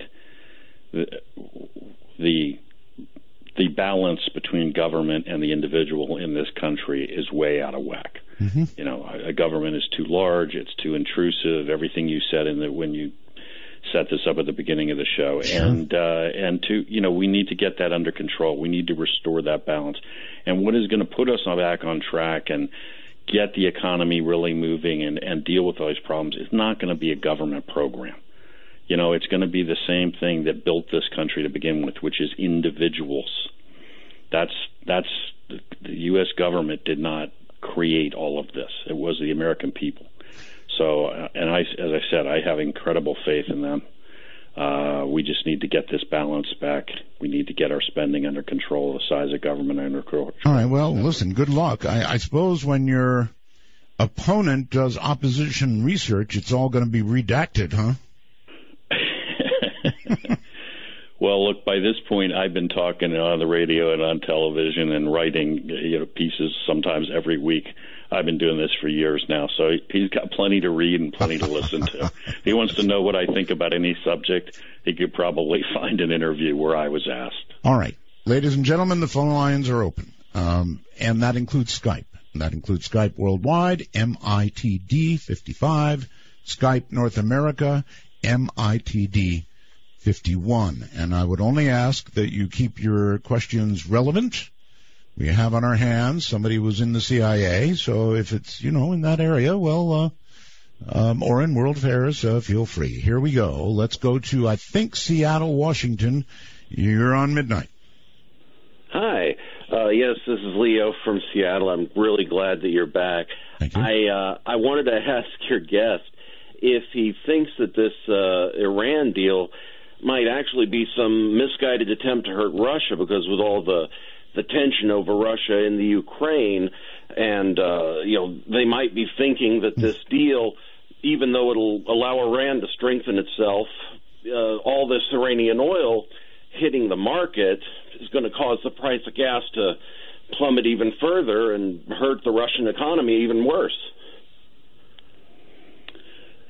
I don't think that's the strategy. I mean, I think it is driven, unfortunately, by what I will charitably call naivete about the Iranians, and I should add, by the way, when I say that, I'm not really talking about the Iranian people. We're talking about the regime in Tehran. Okay, does that answer it? No, thank you. Yeah. All right, thank you very much. And let's attempt to go outside North America, somewhere in the world. Laser? Hello, how's it going? It's going very well, Laser. Where are you? My name's Lisa. I'm calling you from Ireland. Oh, I'm sorry. Missed your name. It does say Lazer. Yeah, nobody uses the real name these days, do they? That's right. Okay, well, go right ahead. I guess I'd love to know about who, the rest of the countries in the world who have nuclear weapons. Oh. Who has nukes? Yeah, I mean, how many nukes does the United States have? You know what? I think if he knew, he couldn't tell us. Oh, okay. But no, wait. I don't know that to be true. Charles? Yeah, well, I'm not sure I can pull off the top of my head the exact count of American nuclear weapons, but obviously the two leading arsenals in the world are the Russians and the Americans, and they number easily into the thousands of warheads, and after that the Chinese. Countries, Britain, France obviously have nuclear weapons. Israel's presumed to have nuclear weapons. India has nuclear weapons. The North Koreans at least have some capability. Probably out of all of these countries, the arsenal that most people are really worried about, if you're talking about danger, is Pakistan. We haven't talked about, because they are furiously building more nuclear weapons all the time. Obviously, Pakistan has a lot of issues with stability and with violence and insurgency, and people really worry about Pakistan and the possibility of a nuclear warhead falling into the wrong hands. I sure do. All right, thank you very much for the call, and let me ask this as a follow-up. How likely is it that they will end up giving a nuclear weapon to the wrong group? Well, with the current government in Pakistan, I think that it is extremely unlikely that there's going to be anything where you have a sanctioned handover of a weapon. Or selling. Well, if they're going to sell nuclear weapons to somebody, they're probably going to sell nuclear weapons to the Saudis, because the Saudis are very, very concerned about this whole Iran deal. And and one of the options the Saudis have made very clear that they are considering is basically just buying a nuclear arsenal from Pakistan. In other words, they won't bother to develop their own weapons. They'll just send a boatload of cash to Pakistan, and they will get a turnkey nuclear force, probably with Pakistanis to operate it in the kingdom. No, the danger in Pakistan is that somebody's going to steal it. There's going to be an attack on a base. Somebody's going to take a warhead, or you're going to have military or security personnel that are sympathetic to the insurgents who would grab a weapon and hand it over. I mean, near term, that's what people really worry about. Can I throw out one more thing, Charles? Sure. When you talk about nuclear weapons, obviously, if there were a full exchange, we're cooked. It's pretty well, we're all done. But what I do worry about is the possibility of a high altitude burst that would essentially give off a magnetic pulse strong enough to kill most electronics within a certain region. And a number of them exploded thusly, could pretty well send us back to the Stone Age. Yes? Right. So you're talking about EMP. I am, yes. And, if you're talking about airburst of nuclear weapons, yes, you're going to have... That is a very real effect of the use of the weapon. And the more the more dependent we become on technology, the more vulnerable we are to that. I mean, at this point, it's not, you're talking about your entire financial system and really... Oh, yes. The command and control for everything in the country is susceptible to that. I mean, it could be done high enough that the buildings would, for the most part, survive, as would the people. It's just all the electronics would suddenly be gone. Unless they were really hardened, they'd be gone. And we are such a technological society that seems to me that's something to be afraid of. Well, a lot of people are worried about it, and obviously, for the same reasons for the same reasons they're very worried about cyber attacks, because it's not just a matter of stealing people's credit cards or causing inconvenience. You're potentially talking about, what happens if the banking system, if your bank electronic system no longer exists, effectively your money no longer exists. Mm-hmm. That's right. Snowden, hero or traitor? I'm not a fan of Mr. Snowden's. He's a criminal. He's a traitor. I've been on record for a long time that doesn't necessarily mean that I support all of NSA's programs. But when you fly off to communist China and then to Russia and sit there and lecture us on democracy and human rights, you've kind of lost me. That's. I think that there was another option. All right, Mojave Valley. I think this is midnight, and you're on the air.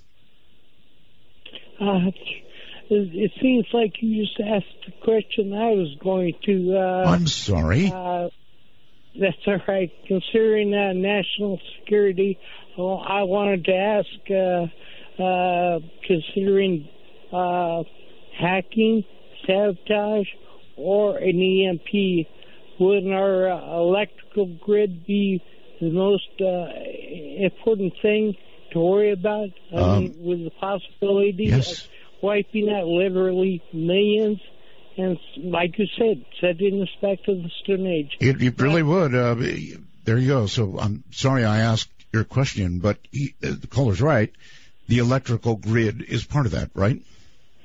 Absolutely. Yeah, we didn't talk specifically about that, but absolutely vulnerable to everything that we talked about. Also vulnerable just to plain old physical sabotage. I mean, most of the grid is not hardened in any way. The transformers and the transmission lines and everything else in the world are out there with effectively no security whatsoever. Mm-hmm.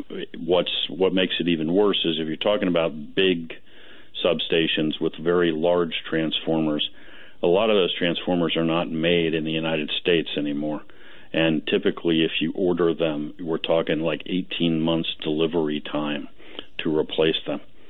So you take out a component like that, you're not just talking about it's going to be a day or two until they truck in a new one, unless they happen to have stockpiled spares. You're potentially talking about causing problems that will persist for a very, very long time. Dangerous world, isn't it? Yeah, and that kind of stuff can be done with very rudimentary techniques, which for obvious reasons I won't go into. Andrew on Skype, you're on the air. Roswell's, Art. Thank you. And good evening to you, Charles. Thank you. One question and a few thoughts I had going back to Saddam and Gaddafi. Both of them wanted to change the oil trading currency, obviously with Saddam from the dollar to the euro and Gaddafi from the dollar to the dinar, which I'm sure you know, gold-based currency. I'm wondering how much of an effect that played, those two financial factors played in the toppling of those two dictators. Okay, good question. I guess the short answer would be I don't know of any indication at all that it played any role. Now, I was directly involved in a lot of preparations for going into Iraq by virtue of the fact that I took the first team in and we were the only guys on the ground for a long time. I really didn't play any role in Libya. But I don't think either one of those things was driven by those kind of factors. Okay. Off to Hilo, Hawaii. Midnight and you're on. Hi. Hi, Art. Hello. Paul and Hilo. Hello. Yes, go right ahead. Hi. Okay. Hi, Charles and Art. We love you. Thanks for coming back. Right. Thank you. My question. Thank you for being on tonight. My question is kind of going back to the last callers, is where we talk about Pakistan has so many nuclear warheads. Are they signatory to the I don't know the terms, but the world agreement where our inspectors go in and know where all of their warheads are? So the short answer in terms of people knowing where all their warheads are is no. And that's no matter what anybody is a signatory to, unless you're talking about sometimes when the U.S. and the Soviet Union were signing specific agreements, by and large, nobody's going to tell you exactly where their nuclear warheads are because that's just a matter of national security. Okay. So the short, in regard to Pakistan, no. You're going to have to discover that by clandestine means where they are. All right. Short answers are good. We're doing calls. I'm Art Bell. This is Midnight in the Desert. Charles Faddis, ex-CIA, is my guest.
Really does feel like we're all riders on the storm, doesn't it? Want to take a ride? From the high desert and the great American Southwest, this is Midnight in the Desert, exclusively on the Dark Matter Digital Network. To call the show, dial 1-952-CALL-ART. That's 1-952-225-5278. A big storm, too.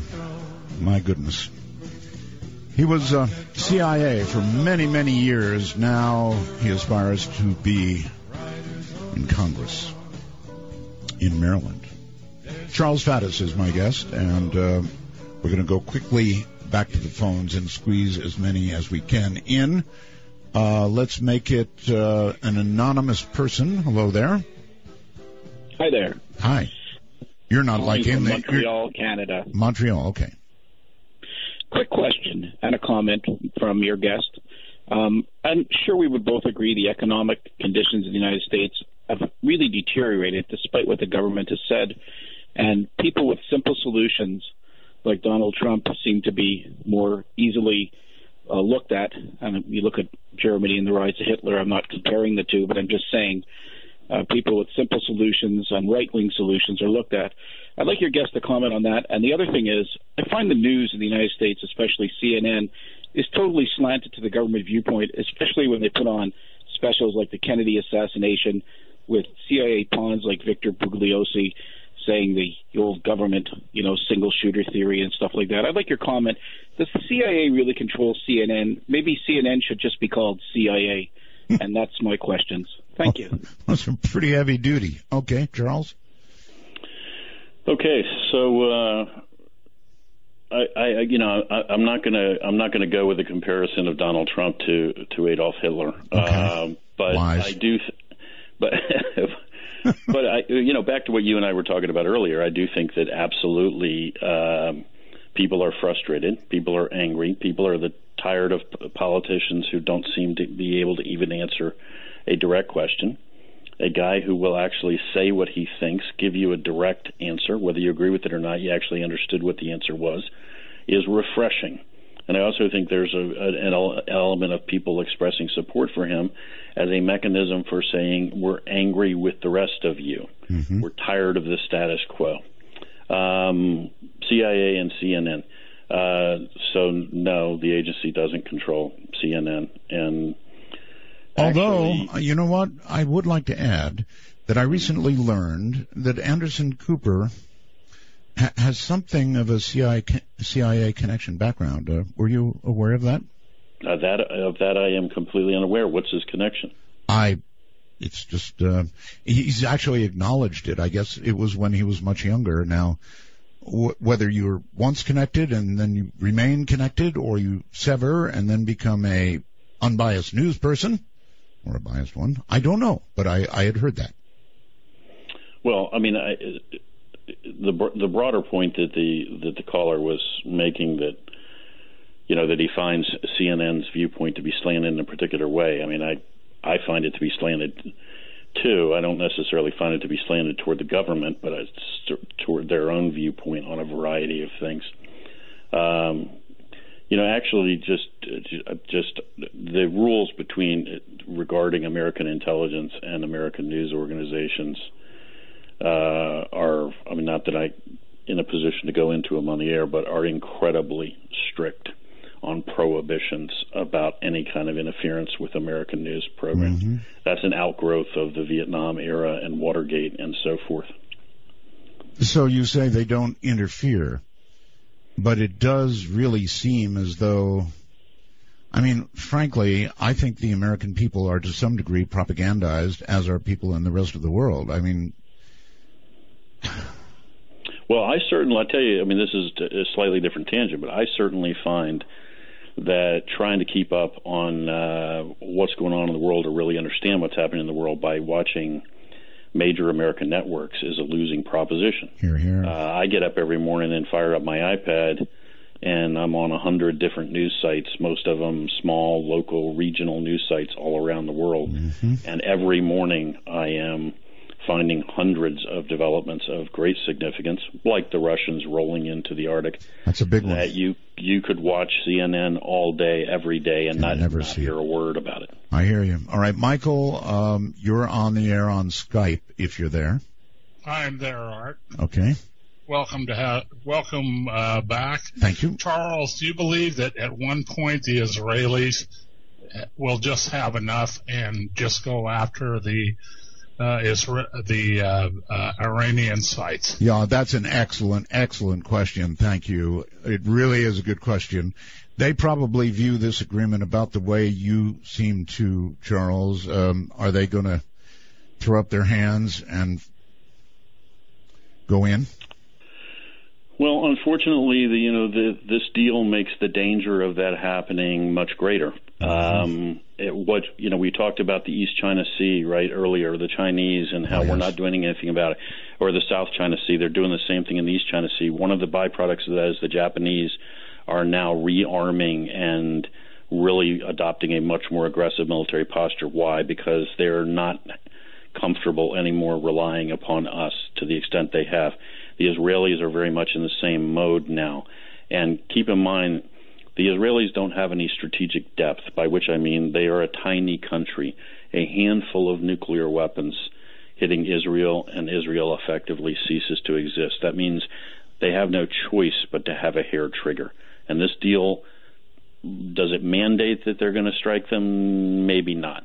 But it certainly pushes them very hard in that direction. They're thinking, we're on our own now. Isn't it possible, after seeing the construct of this deal, that the Israelis have already made their decision? It's just a matter of when? Well, that absolutely could be possible. I don't know that by any stretch of the imagination, but yes, at a minimum, they're now in a different world than they were before, as far as they're concerned. They're in a world. The Saudis are saying the same thing. They're in a world where increasingly they have to think about managing their security without the reliance on the United States that they've been used to for decades. Okay, very short on time. Very short on time. Lawrence, I think Massachusetts, is that right? Yes, that's correct, yeah. You are on Midnight. Well, I got to say, I never thought in a million years I'd ever get a chance to call in and into your show. And it's such a great feeling to hear your voice again. Thank you. My question for your guest, Charles, is concerns controlled remote viewing.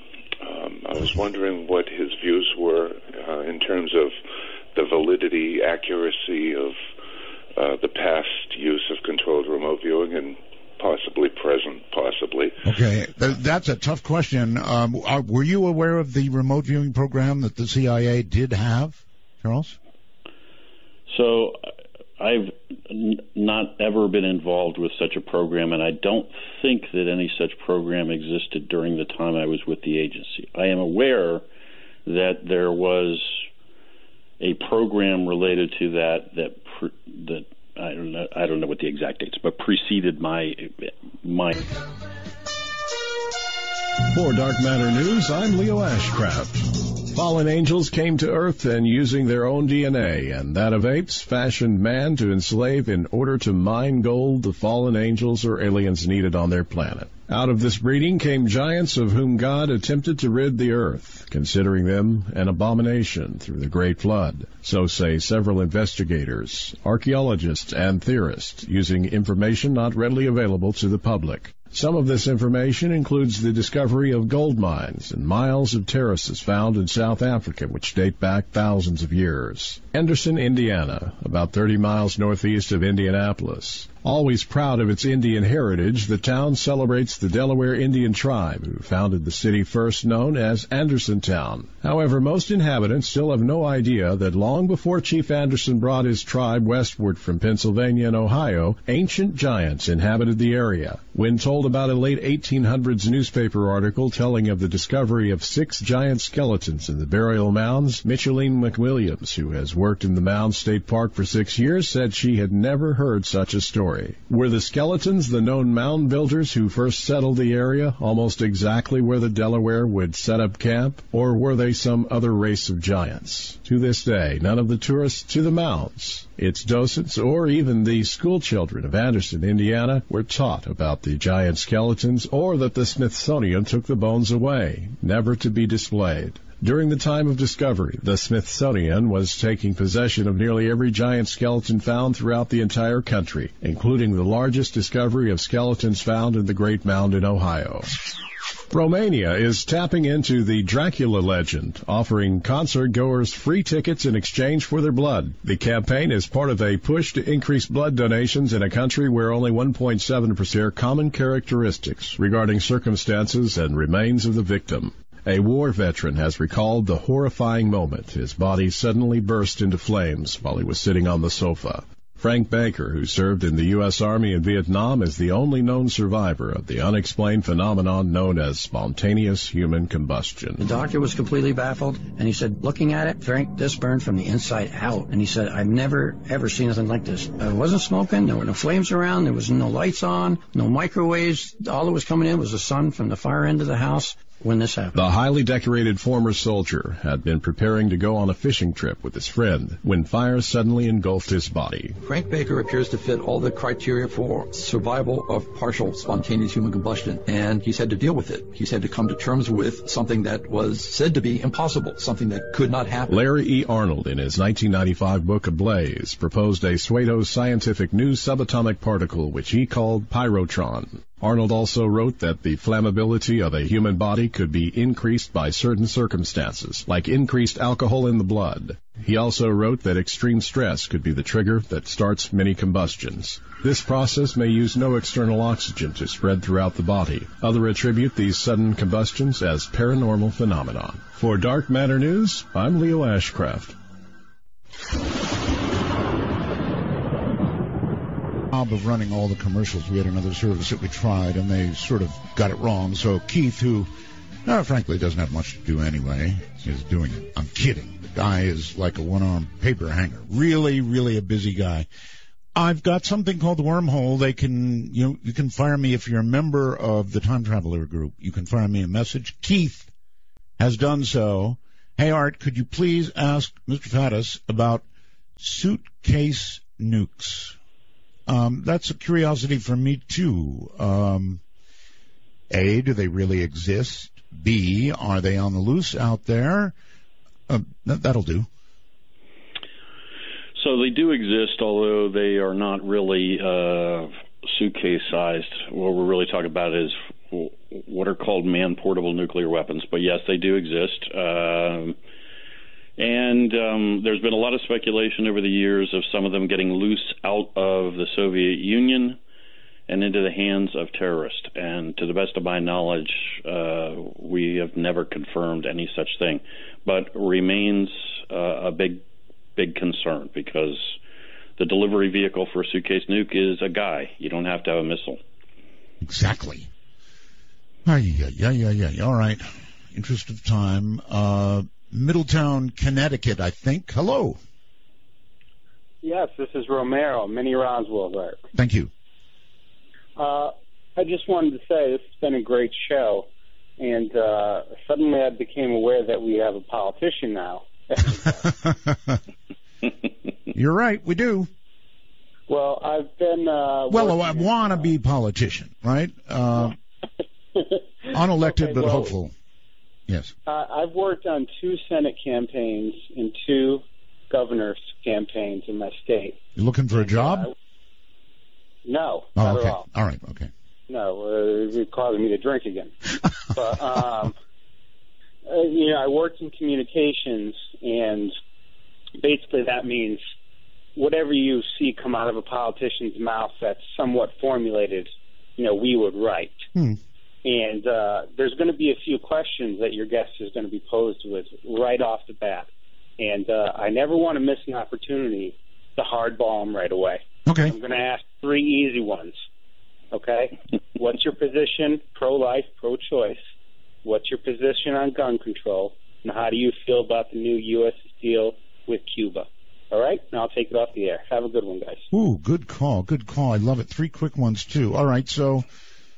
life? Here's my stance. I reject these labels. I am not. I don't support trying to roll back Roe v. Wade. I don't think outlawing abortion wholesale in the United States is the answer. I do think we perform way too many abortions in this country. Guns? Particularly amongst minority women. Right, ridiculous numbers. Right, got it. Guns? I believe in the Second Amendment. I don't have any problem with reasonable gun control laws, but I don't really think that most of what we discuss that in regard to gun control has much of anything to do with what's really happening in terms of gun violence. Okay. Cuba. I don't oppose the idea, per se, of normalizing relations with Cuba. We have relations with communist China, Russia, all kinds of people. What I oppose is the attempt by this administration to paint the Cuban regime as somehow having changed its stripes. I mean, they haven't changed anything. So if you think it's better to have a diplomatic presence there, fine, say so. Don't try to paint it as something that it's not. Okay. Scott, Skype, you're on the air. It's midnight, and Charles is right here. Hi. Oh, it's so great to hear you again, Art. Thank you. You know, I do have a question. Okay. About, have you ever used what's called brain fingerprinting or in interrogation of, you know, terrorists or whomever? Well, how about first finding out what is brain fingerprinting? Charles, do you know what it is? Never heard the expression before in my life. What is it, caller? It's a technique where if you ask someone a question about, you know, what was the color of the guy's shirt who gave you orders to do something, if he has that memory in his brain, there's what's called a T300 wave that goes off. It's viewable in his EEG. Okay, so in other words, I think I've got it. So this is an interrogation technique, really. So it's sort of, is he telling the truth or not type deal, Charles? Never heard. I mean, I've heard generally about the principle that you're talking about. I've never heard the expression brain fingerprinting. Never used it. Don't know of it ever being used. You know, I believe in shoe leather and sort of basic things. And when I've interrogated people, I did it by sitting in the room with them and asking them questions. So you didn't mean you kicked them? My rule that we adhered to at all times was we never laid a finger on anybody. That was a joke. Really, it was. You know, the shoe leathers. Anyway, Mountain Home, Idaho. Hello, you're on the air with Charles Faddis. Mr. Bell. Mr. Caller. I have a quick couple of questions for you and one for Mr. Faddis. Well, listen, we're going to do open lines on every Friday. And so we're going to have like 3 hours of total open lines. Ask me anything you want then. I mean, if you've got a really critical question, I'll do my best. But well, Mr. Faddis, I'm not going to bury my head in the sand, ignore everything that you've said, but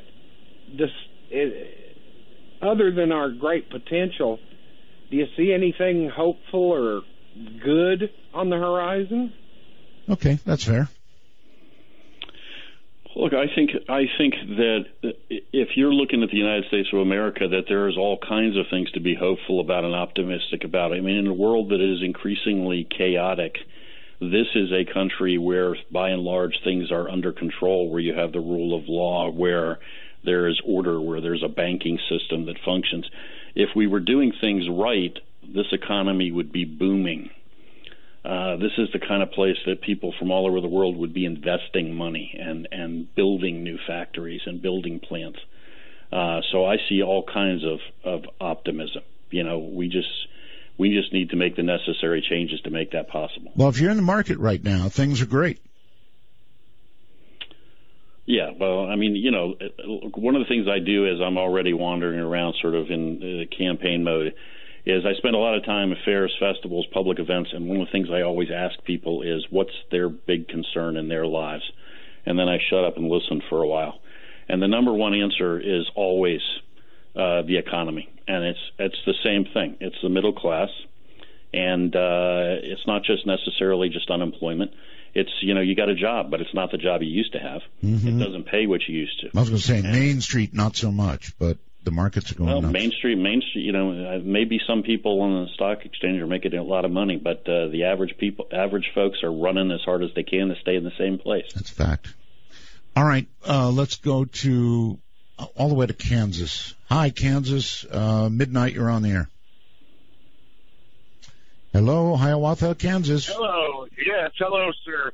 Sorry, I'm still hearing the program in my ear as well. Okay. But, I have a question for your guest. Why do you think that the United States government seems to be solely responsible for making a deal with Iran? And why do we think Iran doesn't have the right to have a nuclear program just as much as we do? Okay, you're breaking up on us a little. The U.S. indeed took the by far the leading role in this deal. There's no question about it. So, yeah, it's a pretty good question. Why were we the ones to step out? Are we the only ones who could do it? Well, we've always been the ones that have had to take the lead in regard to the Iranians, because the Europeans, left to their own devices, would just continue to do business with the Iranians. We have always, it has always been the situation that we're the ones having to push everybody into imposing sanctions, so naturally we're going to end up in the position of leading any negotiations with them. Regarding the Iranians having a nuclear weapon, I mean, look, this is a hostile, radical Islamic state. I'm not talking about the Iranian people. I'm talking about the theocracy that runs it. They arm Hezbollah. They are destabilizing governments all over the Middle East. These guys are not a force for good. Right. And you give them a nuclear weapon, and it is a very, very bad thing. It is a very bad day. Arlington, Texas. It's midnight, and you're on the air. Yes. First, I want to say welcome back, Art. Thank you. Charles, a question I wanted to bring up for you. I deal on the cyber side of things, and along with the information you were talking about with Russia, there had been a previous report. Granted, we all know how things on the internet are, but there was a previous report that had come out that prior to when Putin sent 80,000 troops into the Arctic, that the group Cyberberkut had intercepted a communication coming from the Equation Group out of Houston that supposedly they had found out. Supposedly the Equation Group was writing all of England's nuclear missile telemetries, and Putin had stated that those telemetries were all pointed at Russia. So his reaction to it was basically a show of force, moving troops into the Arctic. And we also know that there's this back and forth between all of our cyber side, whether it's Equation Group, whether it's the Chinese and their PLA hackers and so on. But then also Cyberberkut also released this past week that they had supposedly hacked one of John McCain's staffer cell phones and posted a video showing that one of the ISIS executions were staged, and showing it, and it correlates with a arrest that had happened 4 months ago from a group called Final Solutions. I think. Is there any indication at all, Charles, that the videos being sent by ISIS are put up? No, not to my knowledge at all. In fact, very much to the contrary. We were talking before about news sources. There are a lot of news sources, smaller regional sites, that are producing a tremendous amount of coverage from inside ISIS-controlled territory, and painting a very clear graphic picture of what's going on. And no, not staged. I mean, what you see is as horrible as it really is. Okay. JW on Skype. Hello. Hey, how you doing, sir? Thank you for taking my call. Sure. I have a question for Mr. Charles. First of all, thank you for showing up, Mr. Charles, and for you, Art, for doing this show. Thank you. I served in Iraq in 2003. And a lot of things that you've been talking about, I saw myself. And I was wondering, you had made a comment earlier about it wouldn't do any good for us to be back over there with the situation it is. Why wouldn't we want to go back over there and be in a strategic place that should anything happen with Iran, we would be better suited and able to defend it and actually do something about it?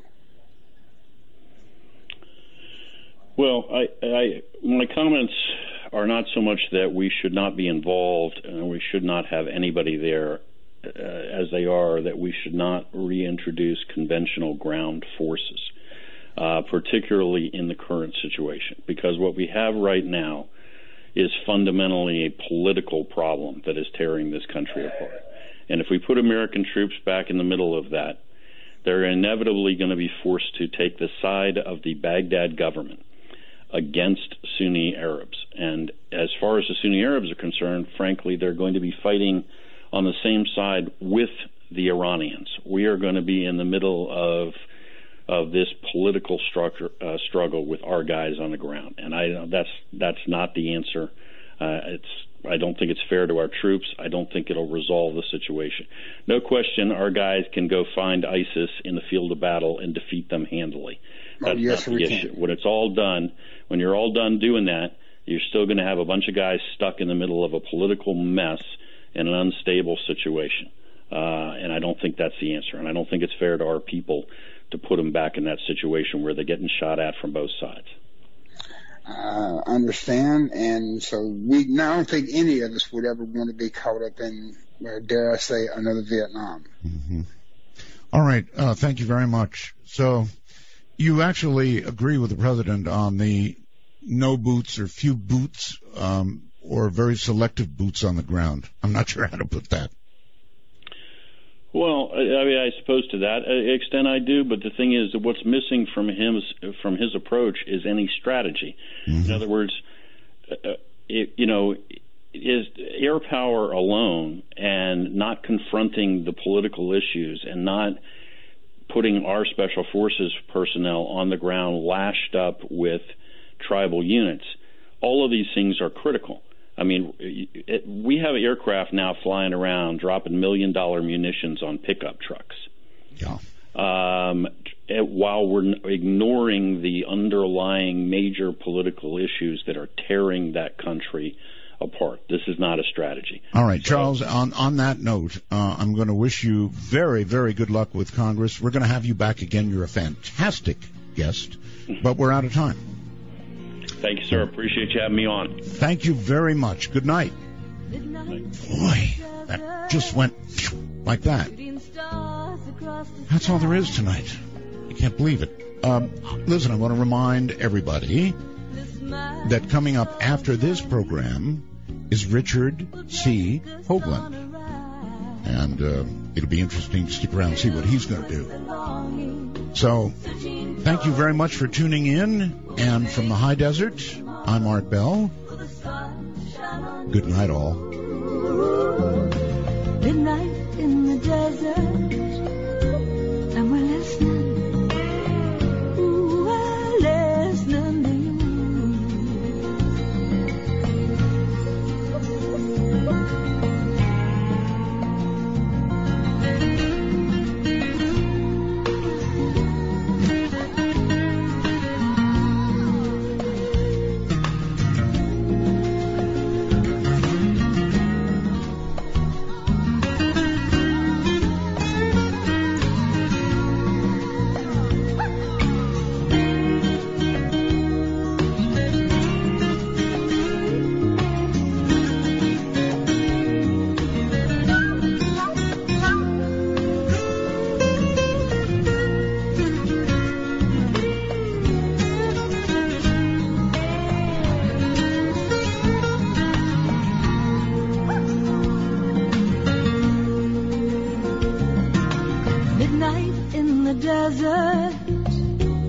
There's wisdom in the air. I've been looking for the answers. All my life I felt you there. As the world we live in quickens, are we heeding all the signs? Have we lost our intuition? Are we running out of time? Midnight in the desert,